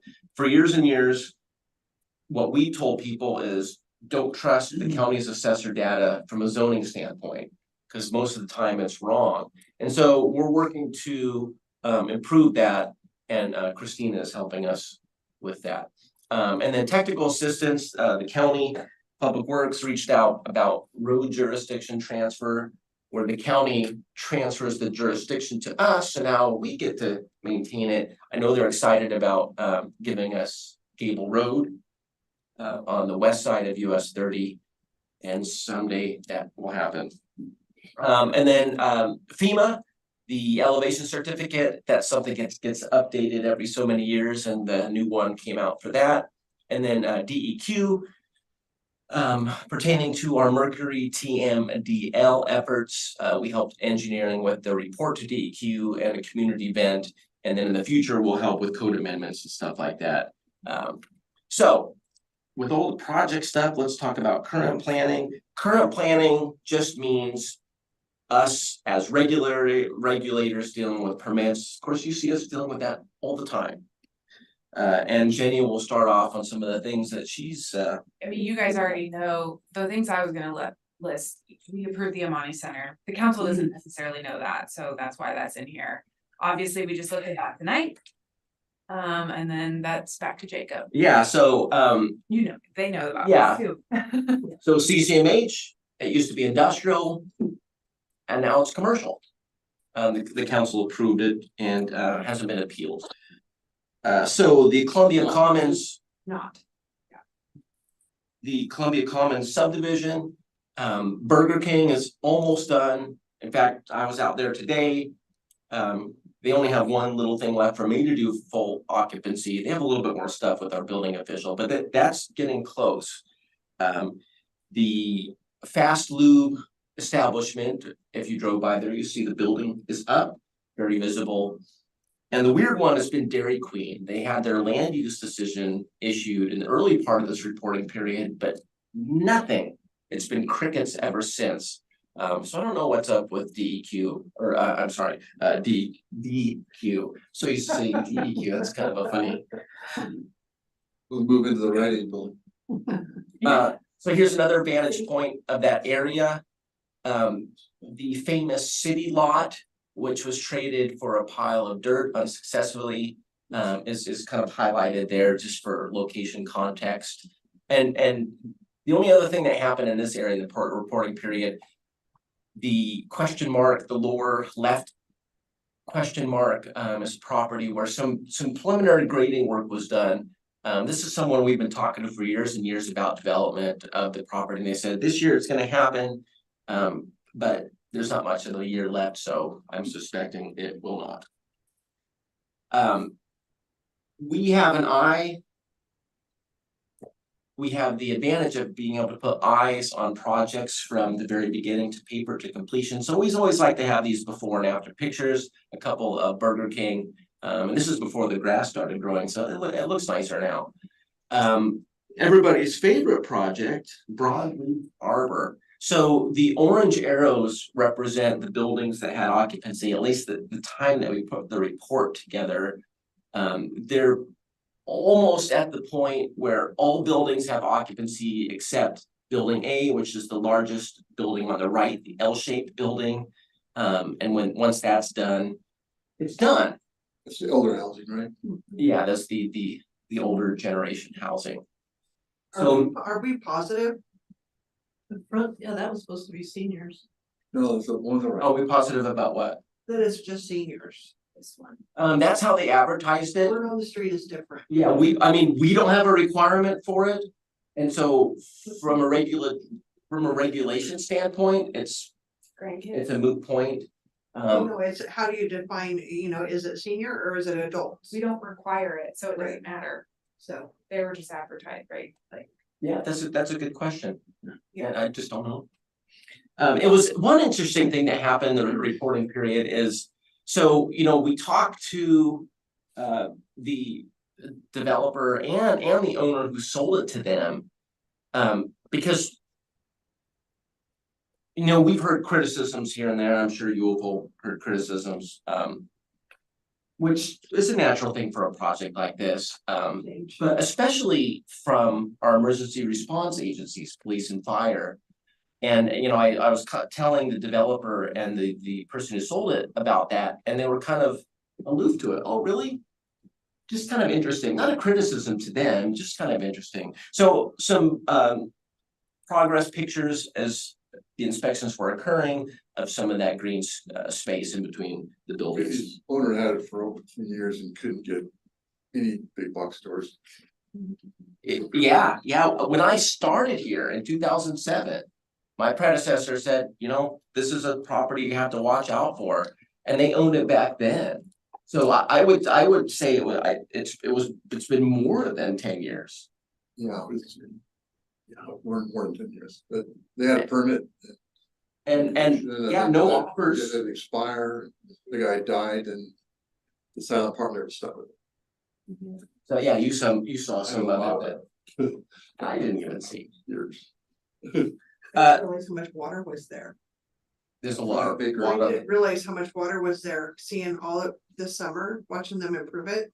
It was like, God, that's a lot of ditches for. A lot of water that Now runs there's through there. it's like a creek over there. A lot of water. Some serious amount of water over there. They went just right across the middle of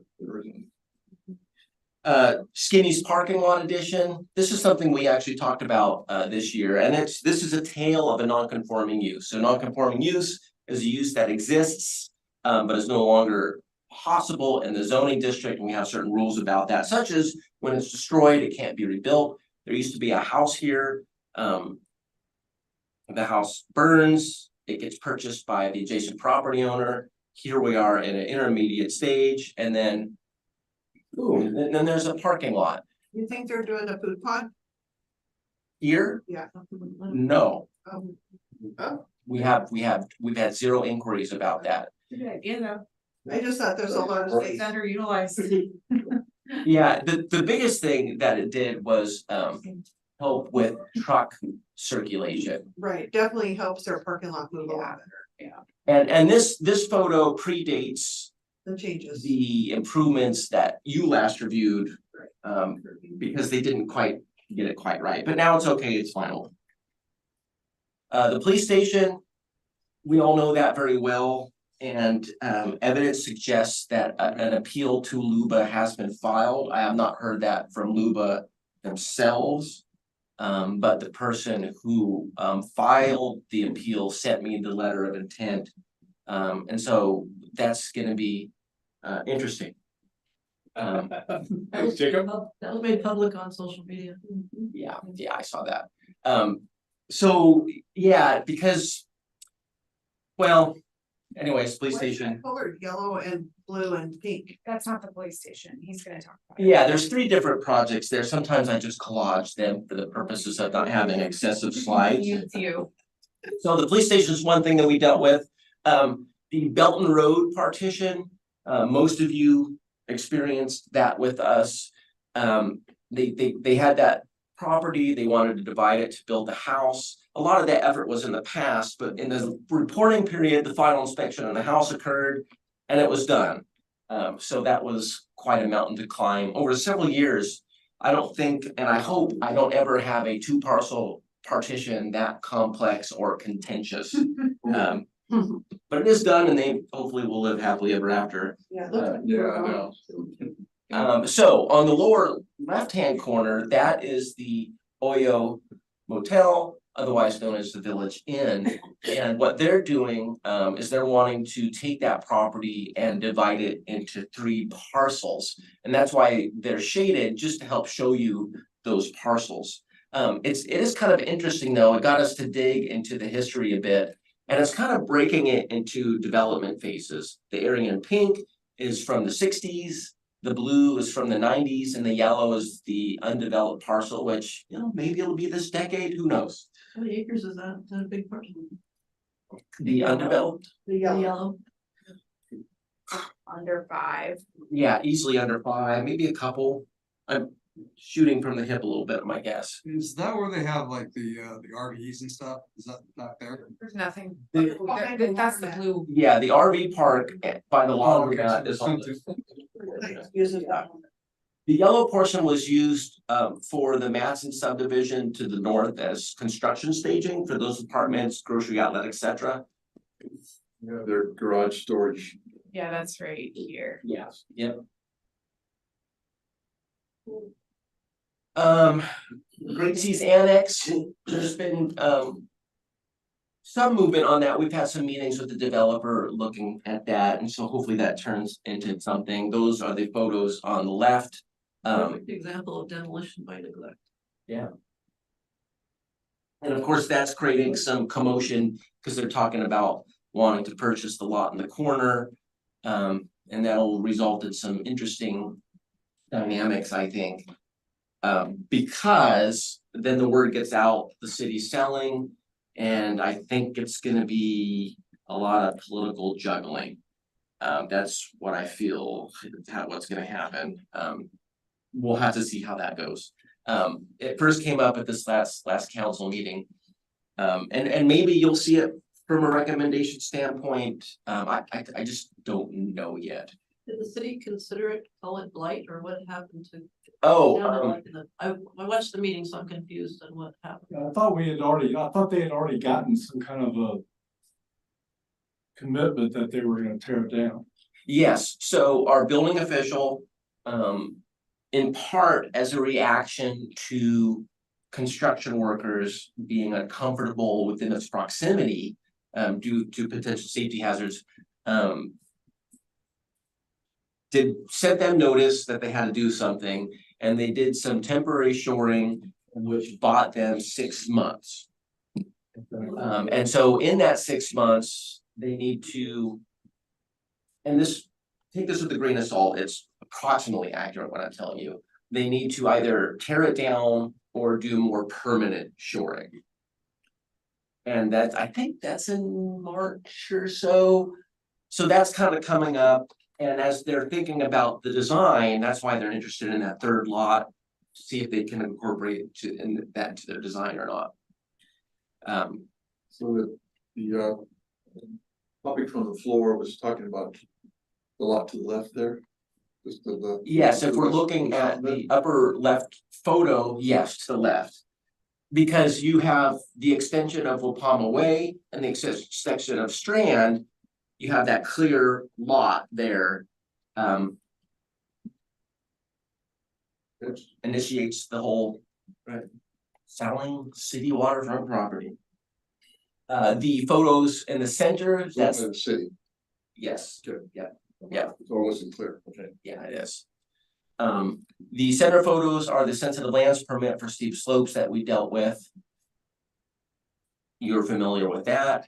And then several other things, last reporting period, we had 3 annexations, we got those done, we have 2 more in the hopper. We had 1 county referral where there's a county land use application where we can comment on, and that was a small racetrack out the fairgrounds, pretty easy one to worry about. Some of our subdivisions, Boulder Ridge. Boulder Ridge, this is the subdivision, 60 some lots up behind the county and city shops in the north side of town. It wasn't called Boulder Ridge when you North 8th Street. reviewed it. Yeah, it was the North 8th Street subdivision. It had kind of a generic name at the time. And we met with them. They got some time extensions and they're seeking funding. And then the Comstock subdivision, that was 30 some lots. If you recall those hearings, I'm sure it's easy to recall because they were quite the hearings. So the builder who was originally involved walked, and there has been some discussions with some other builders. None of them have seemed to committed to it, but at least there's some conversation going on there. All those will come alive if the solar thing comes to fruition, since we have no housing. Yeah. I hope so. Yeah. One thing that we're hearing from local builders and from others about builders elsewhere, interest rates. Interest rates, and then also the cost of infrastructure. Sewer will help if it's repaired. Yeah, then we won't have that issue. There's been some preliminary meetings for a subdivision on Millard Road in the county. No formal applications, but it's just something we've had some discussions on. And then we've had a couple enforcement cases, sheds. These are ones that Jenny took on. One was pretty easy and another one was arduous. And Jenny was able to resolve both. And now she has feathers in her cap on that, regardless if she wants them or not. You can have the next enforcement cases. So, all right, we always have to think about what we're gonna do in the future. And I always update this table to help us think about that. And so what we usually do is kind of categorize what we think are the short-term things. And on the short-term thing, there's more there than we could ever do. But when we have time, we can look, oh, okay, great. Well, let's look at our grab bag and figure out what to do. And there's a variety of things up there. I know for me, there's a lot of code amendment stuff. And a lot of it's just updating her legislation that has occurred in the past. Psilocybin rules, we're gonna talk about that tomorrow a little bit to see what you're thinking there. There's some of those short-term or even mid-term ones that we could take on as long-term, or long-term proactive items to help you out. Is this a place we can draw from, not just random stuff people brought up, bring up in the meeting, but things we can actually help you These ones are, do the work for you? those are pretty specific. Okay. In the green, but in the yellow, you know, residential design standards is something that we've talked about. The food cart truck rules, you know, that's something that you could help provide some information on. And what that is, right now, we address those with a temporary use permit. What we would like to do is have rules where there's the permanent style, like an RV park. And then the temporary style. So that, you know, that's something that could be worked on. I don't see cluster housing or cottage housing. That is Development Code Residential Amendments Part 2. And that's something that I actually wanted to start on this week. I think the the Luba appeal will slow that down because we have to assemble the record. But I wanna start typing that in December, which we're here now, maybe next week with the Christmas holidays. And, you know, in the past, we've kind of assembled this big mass thing of code amendments, because you have to type a staff report and send notice and all this busy work and stuff. Thanks, Mark. You're You're welcome. And what I'm probably gonna do this time is take small bites, because I don't know what's gonna happen. If the solar thing takes off, naturally, we would want to put all of our time into that, because that's lifeblood. And so, you know, if we take little bites, get it moving, at least then we can get something done. The 3115 stuff last winter just sucked up all the time. Some of these things I wanted to start on last year and just really didn't have a chance. Squirrel, what's the solar thing? Oh, the solar thing, sure. Yeah, I'm assuming you know, so. I don't know. The city is currently in a 90-day period, can't remember the term, but it's a due diligence period to see if this solar outfit, which is a solar panel manufacturer, wants to set up shop on our industrial property. And that's one of the reasons why that PG parcel that we talked about earlier, the dynamics of where that would go have changed from when we were talking about it in May. Because the solar outfit demands a pretty massive footprint. But, you know, our industrial property is our lifeblood. And with the mills closing and our budget issues that we're facing now, it's that harsh reality. Claiming that they can build out really fast and they're gonna need, what, 1,800 employees in the beginning? That's a huge number. But there is always $1 room billion for investment. So, yeah, it could be a game changer for the city for a generation, 2 generations, multiple generations. But, you know, $600,000 for the due diligence. Earnest money, yeah.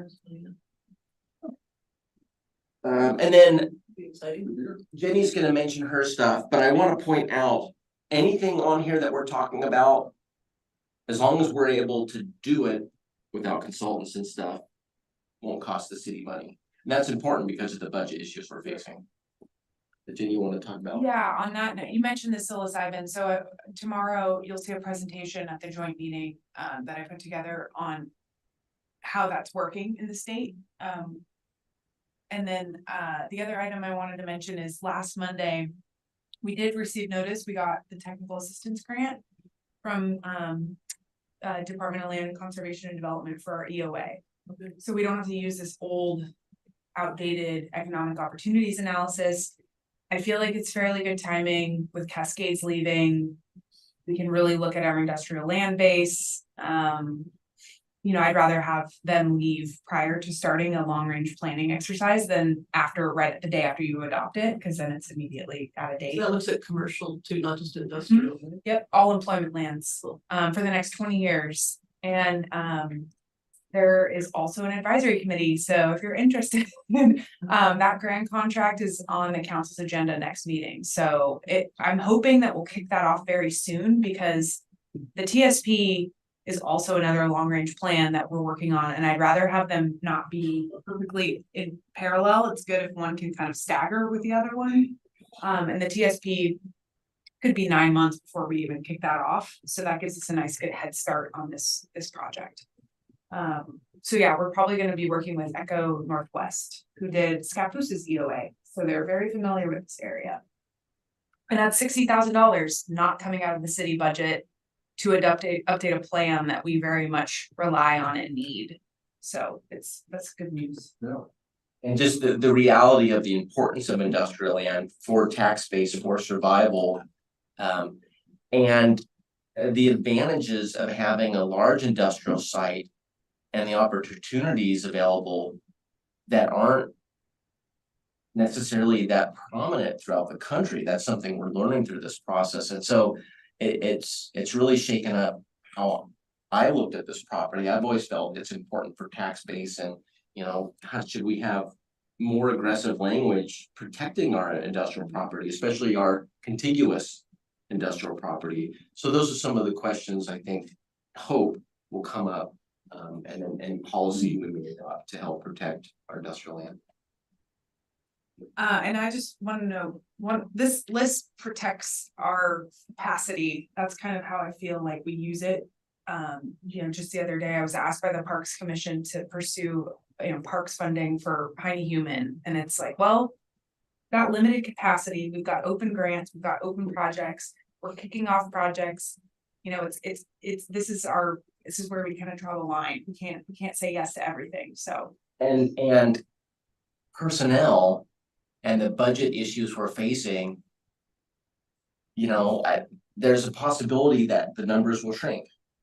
Yeah, layoffs are on the table. Our union is in meetings with management about layoffs and what that might look like. So they're I looking. remember in the past, because I've been here for a while, that certain parks were allowed to go a la natural during super lean years, and so Heine Human was one of those parks that went, it's kind of like a Civic Pride Park, Godfrey Park. All those went a la natural, nobody touched them because there was nobody. And so that's what I look at, is you don't want to build more things you can't maintain. You know, you would put such an investment in McCormick Park, you wouldn't want to see any of that go down the tubes. So we gotta focus our dollars. For sure, definitely appreciate the input. Heine Human, you're killing me. All right, That's it. that's all we have. That's it? That's it. So, on a related park question, do you think there's gonna be grass this year? Will there be grass in 2024? Will the grass be Green? watered so it Yeah, actually grows? Yeah, Oh. this out here, it just, everybody in the town, they're like, what happened? Well, I mean, this was left fallow because of the construction.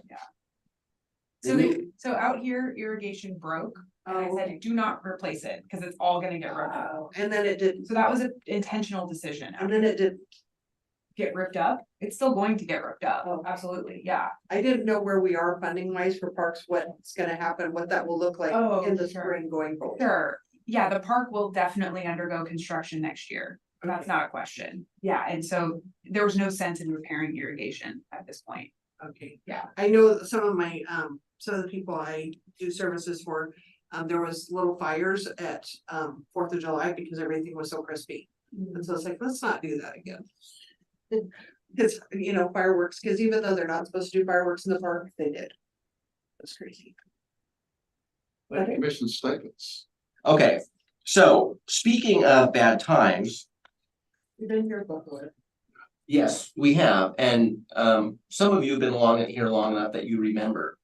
So, Volunteer when I signed up, but then I was surprised to get the $10 check.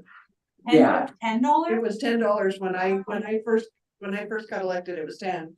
so. We took it to 30 and then we took it away. Yeah, so before November 2007, it was $10.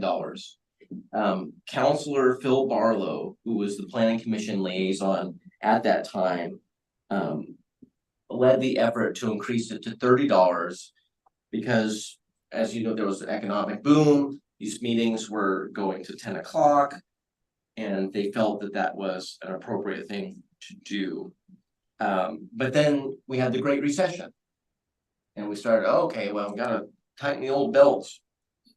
And from 2002, or no, I'm sorry, 2012, excuse me, 2012 to the 2015-16 budget year, it was reduced to $10. Not a huge budget savings, but it was some of a budget savings. And I thought it was zero. I had to look at my records. It was $10 when I started 2009. Yeah, so it was 2009, so it didn't turn to 30 for longer after that. Well, the resolution that made it 30 was in November 2007. Now, And then they took it away the following year. now maybe it was earlier. I don't have all my budget spreadsheets that go back to 2009, so maybe it was earlier. 30 to begin with. When I started. It's 10. Did they cut city council too? I don't know if the councils had that discussion. I don't think any, Because when I when I ran for office, it was the 10% that it is now. By the time I took my seat, it went to $500 a month. 10% of what? 10% of what a county commissioner makes.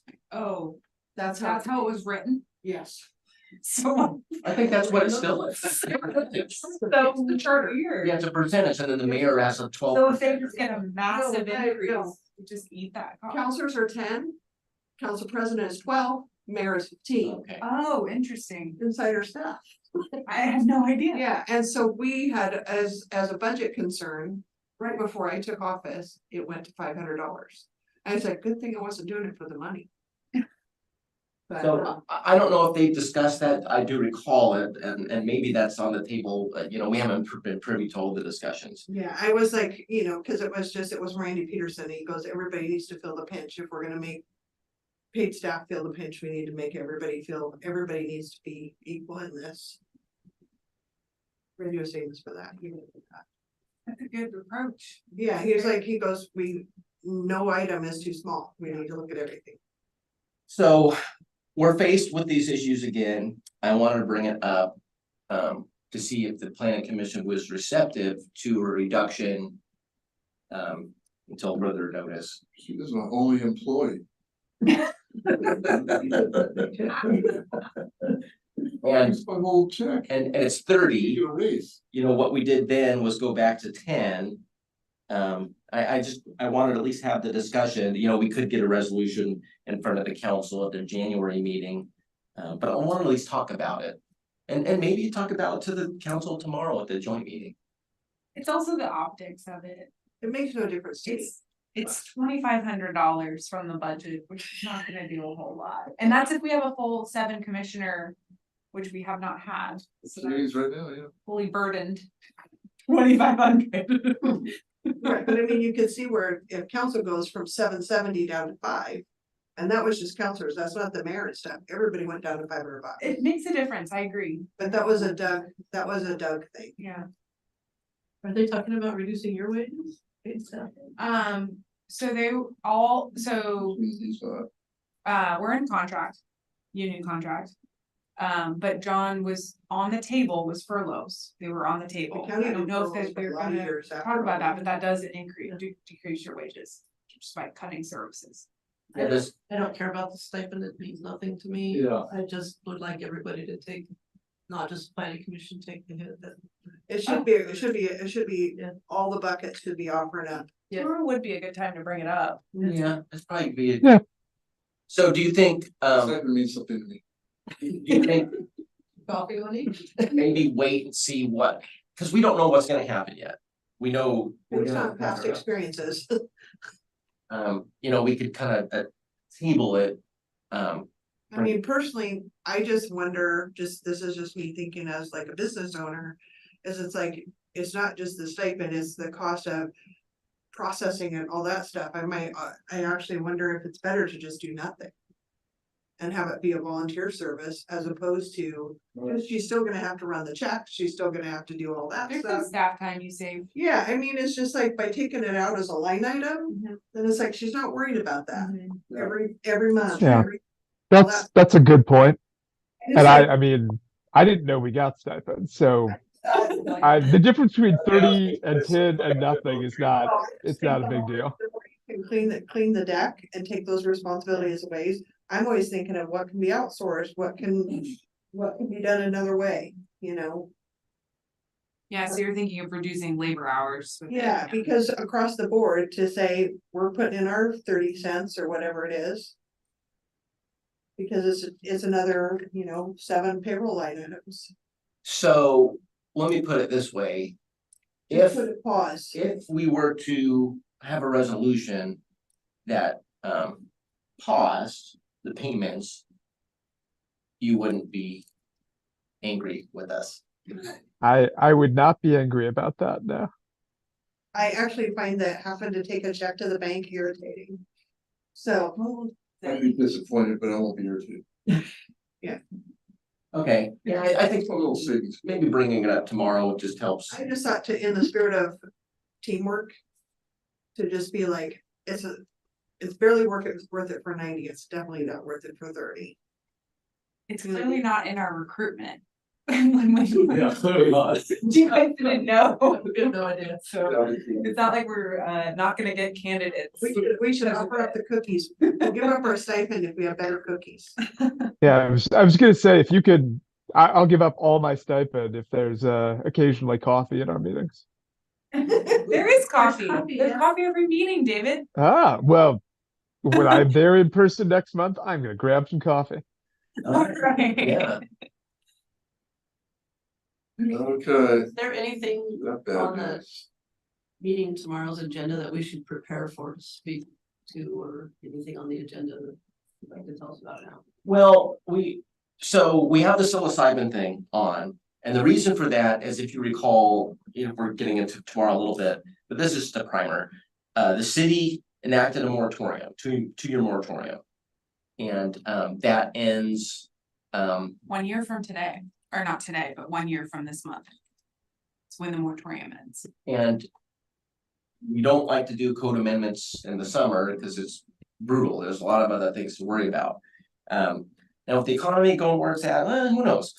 But we typically like to do that in the winter. And so in prioritizing our code amendment effort, do we put that to the top or not worry about it? So that's really the discussion we wanted to have with the Council and Planning Commission to evaluate the level of worry and concern to see if we make that a priority. And if you recall, the psilocybin thing, the main thing are the psilocybin service centers as regulated by the Oregon Health Authority, where people consume the psilocybin product and have their experiences with a handler, or whatever they're called. Facilitator. Yeah, facilitator. I prepared the presentation, so I know the specifics. It's very fresh in my mind. So that will kind of feed that information to you for that. Tomorrow. And then, That could probably take, I mean, it depends where the conversation goes, but the planned portion is probably 20 minutes and then. I feel fairly certain it will take nowhere near what 3115 took. But the next item was the vacancy thing that I don't know if you were. The light. oh, that's right, yeah, so the last meeting, this was a request from you all. You were talking about your proactive efforts and getting feedback from the community and vacant storefronts. So we thought, okay, well, you thought that was a good thing to put on the agenda, and so we put that Do there. you do anything about that? When it's business driven? Well, I think it's an opportunity to talk to council, engage their interest, and also, you had mentioned, Main Street is a partner in that. They're clearly, and so if the council liaison on Main Street, I think it's Rick, mayor, I don't know. Just having a conversation jointly might be good on that topic. If you're considering what Astoria has done as an option. I think it's really important. I'm not sure how we do it, but I know other places do. Well, so be prepared to speak on that. Yeah, we didn't have any materials prepared, it's just a listed item for the purposes of discussion. And then we have the catch-all other matters, in case someone, well, I want to talk about that, we wanted to make sure. So the one thing that concerned me in the last city council meeting was on the annex, Gracie's annex. And it was mentioned by the mayor that he didn't feel like planning should have a voice in that. Which I think is really disrespectful, and I would like to understand though, why wouldn't we have a voice in that if it's part of the district? It's not, it's out of the district, or do we have any? I think he's conflating things a little bit when he says things like that, because it's a complex process. Yeah. There's a lot going on, and I think he's solely focused on the city council's authority to sell property, which is true. Yeah. But there's other things like the land use Yeah. layers to that. Is that fair? Yeah, and I think he's thinking of the planning commission as a review body of current planning and not necessarily a recommendation body of other matters. Like selling property. So I think it's just complex. We don't do, it's not like we have practice in doing something that's Right. complex like that, so. I mean, I take issue with, just in the time I've been in the community, with the finding out different things that land disappears and people are taking private offers and cities buying stuff, and it never went before a hearing. And it's like, I, as a citizen, find that to be objectionable, that, You know, I don't know what all the stuff behind, you know, the earth move and us buying that big chunk of rock and just different things that have happened that it's like, I think the community needs to know that this is happening. That it shouldn't happen behind closed doors with the mayor and the city administrator. I just think that if you want to avoid the appearance of, not that anybody did anything wrong, but to avoid the appearance of impropriety, you need to be more upfront than that. That's, I mean, it's not about us making the decision, it's just about allowing, well, it was part, because you could always fall back, it was part of the public hearing, it was in the paper, and people had opportunity, and like, you know, people don't show up, but then at least it was out there. Yeah, it's torch and pitchfork mitigation. Right. But it's like, if you hide it in the back room, torches and pitchforks come later after it's too late to make a change. And I mean, maybe we wouldn't be in this situation on a certain place, on a certain thing on Castor Road if there was, you know, if certain things didn't happen, but you can't undo the clock. Stuff happens. Jennifer, I think that's an appropriate Yeah. place to bring that up. My only other thing that I have, if we're down to the. Yeah, is I'd like to go on the record, I let a lot of things go, especially in social media and things. But for people to imply that the planning commission's opinions and voice has been squelched and that we've been forced to read some code of conduct and not allowed to share our opinion effectively is a bunch of baloney. I've never read it.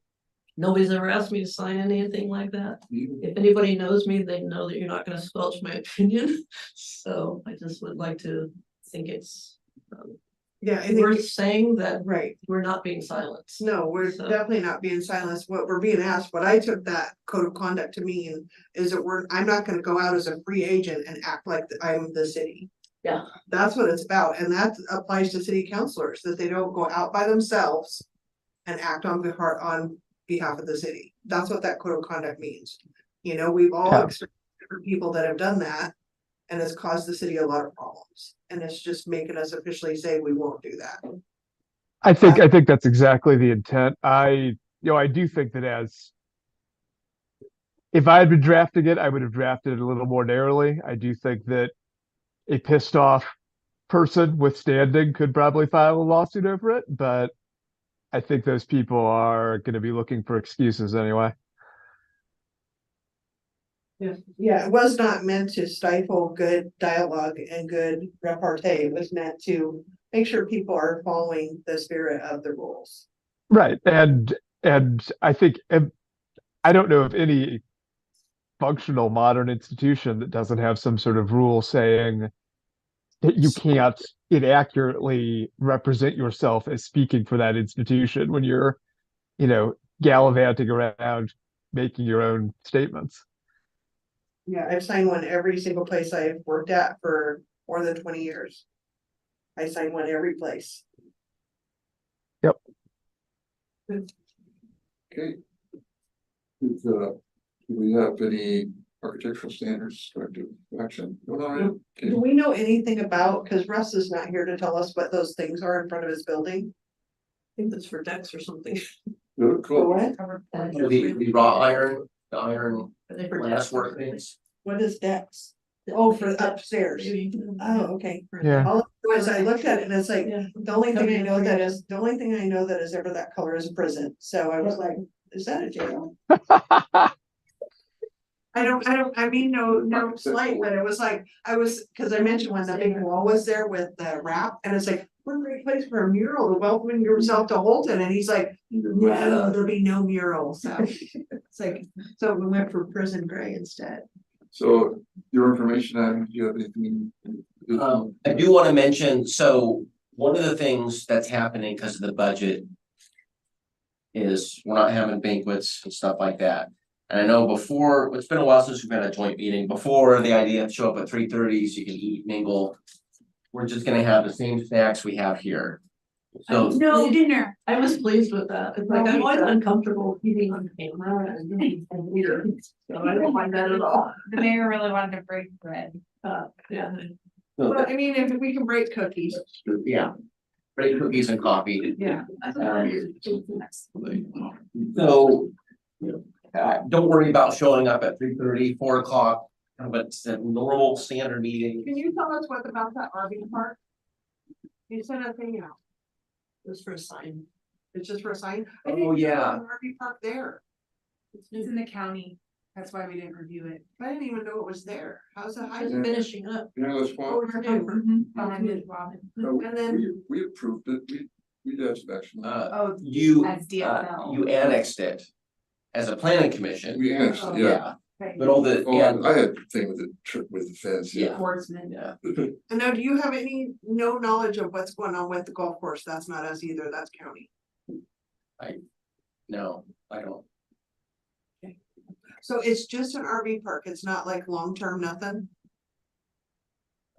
Yes, it's an RV park with a, little clubhouse for showers and stuff. Oh, okay, well, cause he built those, he was part of the partnership that built those 55 and older. That kind of courtyard thing over there off Columbia, and so I was just curious. Mark Comfort was part of that. Oh. Yeah, this is just, yeah, he bought the property. From the Pax who owned it for years and years, they bought it as investment property, fell behind on some type of payment. I think it was the payments related to the Kavanaugh LID. But that's been a while. Anyways, he purchased it because he owns abutting property. It was owned commercial. It's not the best place for a commercial, but RV park is something allowed. So that's what he did. So do we know if there's an actual business going in next to the Dollar Tree? That's also in the county, the former vet on the. I thought corner. they annexed. Oh, yeah, so that property, Next door. that property is unique. West. Because, so we annexed based on utility connections, but that policy was not in place. When that building was there, so maybe we'll annex it someday. And then I have Oh, another, so there is a user? Oh, great. The real estate office. Oh, oh, great. Until it's, until it, I was so yeah. big. Actually, the only reason I know is because it's another Keller Williams office, and I was like, what the heck? Oh, my. Goodness. They said that in group.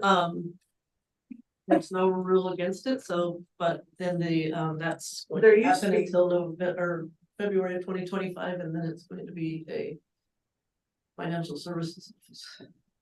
okay, then this is my other question that I've gotten pushback on every group, so every time I'm in a new group, I ask this question and see if people still make mad faces at me. I get upset when big mature trees are cut down and we have no say so. And I talked to you about over there, the big circle that is Matson, Maplewood, all that big circle, that development of super nice homes over there. Do you know what I mean? Cedar Oaks. Yeah, that circle over there, this one guy, literally, there's 2 lots and every oak trees that were like this big at the bottom and just cut them all down. And then that park where she said the real estate options, they had all those cedar trees all down. And so at some point, we're forcing street trees, but we're letting people cut down trees that are huge that shouldn't, not every tree, but like any tree that's this big. I mean, am I just crazy? Cause the council always just like, shut up, Ginny, nobody likes trees. Well, I brought that many times. You brought it up? Oh, yeah. we could have more aggressive rules. Some cities have more aggressive rules. We just don't. And so that's a policy discussion. They say, oh, they're just replacing trees, so it's okay. Right, but it's like when you not. take a tree that's this big, that is hardy to this zone and replace it with something this big. Well, a And lot of that's the slow time, growing too. yeah, a lot of the times too, they're just taking out trees unrelated to any land use act. Right. So we have no authority. Right, and Unless so I it's, mean, unless it's in a sensitive land. There's a tree ordinance. but I mean, you think about global warming, you think about habitat, you think about quality of life. you Sure, think a lot about of cities safety. do that. Because we have 100-year-old neighborhoods, that 100-year-old trees that people are just cutting down and building those houses that are this far apart. And if we had tree ordinances, we might slow them down. Assuming there's capacity for enforcement, That too. because that's gonna be. I'm gonna drive that's- around. That's always an issue. I'm gonna drive around and put paint gun on their house. But I think, that's, if the council wants a more aggressive tree ordinance, there's plenty of examples out there. Yeah. You know, But normally people do this. At me, I won't do that, it's- yeah, or they hide behind the pillar and do it where I can't see them. I'm not eye rolling, we don't. there has never been momentum. Are there tree bird ordinances where you live? In Portland, yeah. Yeah, I absolutely. mean, Portland made a commitment like 75, 80 years ago to have healthy communities means. And now they're saying that affordable housing is limited by our tree preservation policies, right? Like there's a balance. There is a balance, it's a Yeah. quality of life issue. Yeah.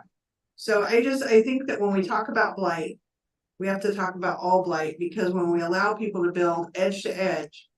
And they're putting down river rock and calling that landscaping. Cause I see that, I assume it's our favorite developer up there. It's like, no, on St. Helens Street, Yeah. you know what I'm talking about, Yeah. where this river Same things on rocks. Second. Yeah, and it's like, that is not landscaping, No, that's a unique developer who hasn't done anything else in the city. but why is that okay? Is that an enforcement issue? Oh, that one. Yeah, that's not the same. Oh. Yeah. Yeah, I'm just, when I drive by it, I'm just like. Cause that's not landscaping. So do we have to redefine what landscaping is? Cause landscaping is not rocks and it's not pavement. Yeah, I mean, I remember when that proposal was like, well, we don't have any No teeth, clear way. no teeth to enforce it. And then here's my other question, cause I'm just making people wait too long. Did they put out that curb in front of Broadleaf incorrectly and have to scrape it off and do it over again? Curb? You know I this wonder median? that median in the. They had that long strip and there was plants in it one day and the next day it was gone and then there was a curb. It's weird. Did you notice Yeah, that? it is. Okay, so it wasn't just me, you're proving me that it was there and then it was gone. I think so. They They're having having that road twice. They're having to do quite a bit over again. Yeah, there's been engineering flaws. You know, I haven't watched every component of evolution, but like today, for example, I was out there with our engineering team. And because they paved. In part when the temperature was really cold. And engineering is dissatisfied with the end result for the asphalt. So they're out there doing measurements and stuff.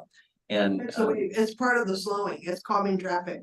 so they're gonna have to grind probably 1.5 inches and resurface it. Oh my goodness. So that's an example of one of the whoopsies, one of the many whoopsies that have been Building that observed project. on the project. But I mean, is even good projects like the gates, those little pork chops. You know, that's what you call them, pork chops, those little things that direct people on which way is an in, which way is an out. Right in, right out. I watch people drive around them every place they are. They drive in the exit all the time. If they're just paint. No, these are the raised ones at Walmart. Hmm. You know how you're supposed to go in that one direction from Highway 30? Oh. They go up there, up the left-hand turn lane and drive around that thing to get into Walmart. So, you know, we try to design to influence human behavior, but ultimately Humans. still have- individuals are gonna do what individuals do. You're supposed to have people in there. We can't smite them for doing it wrong.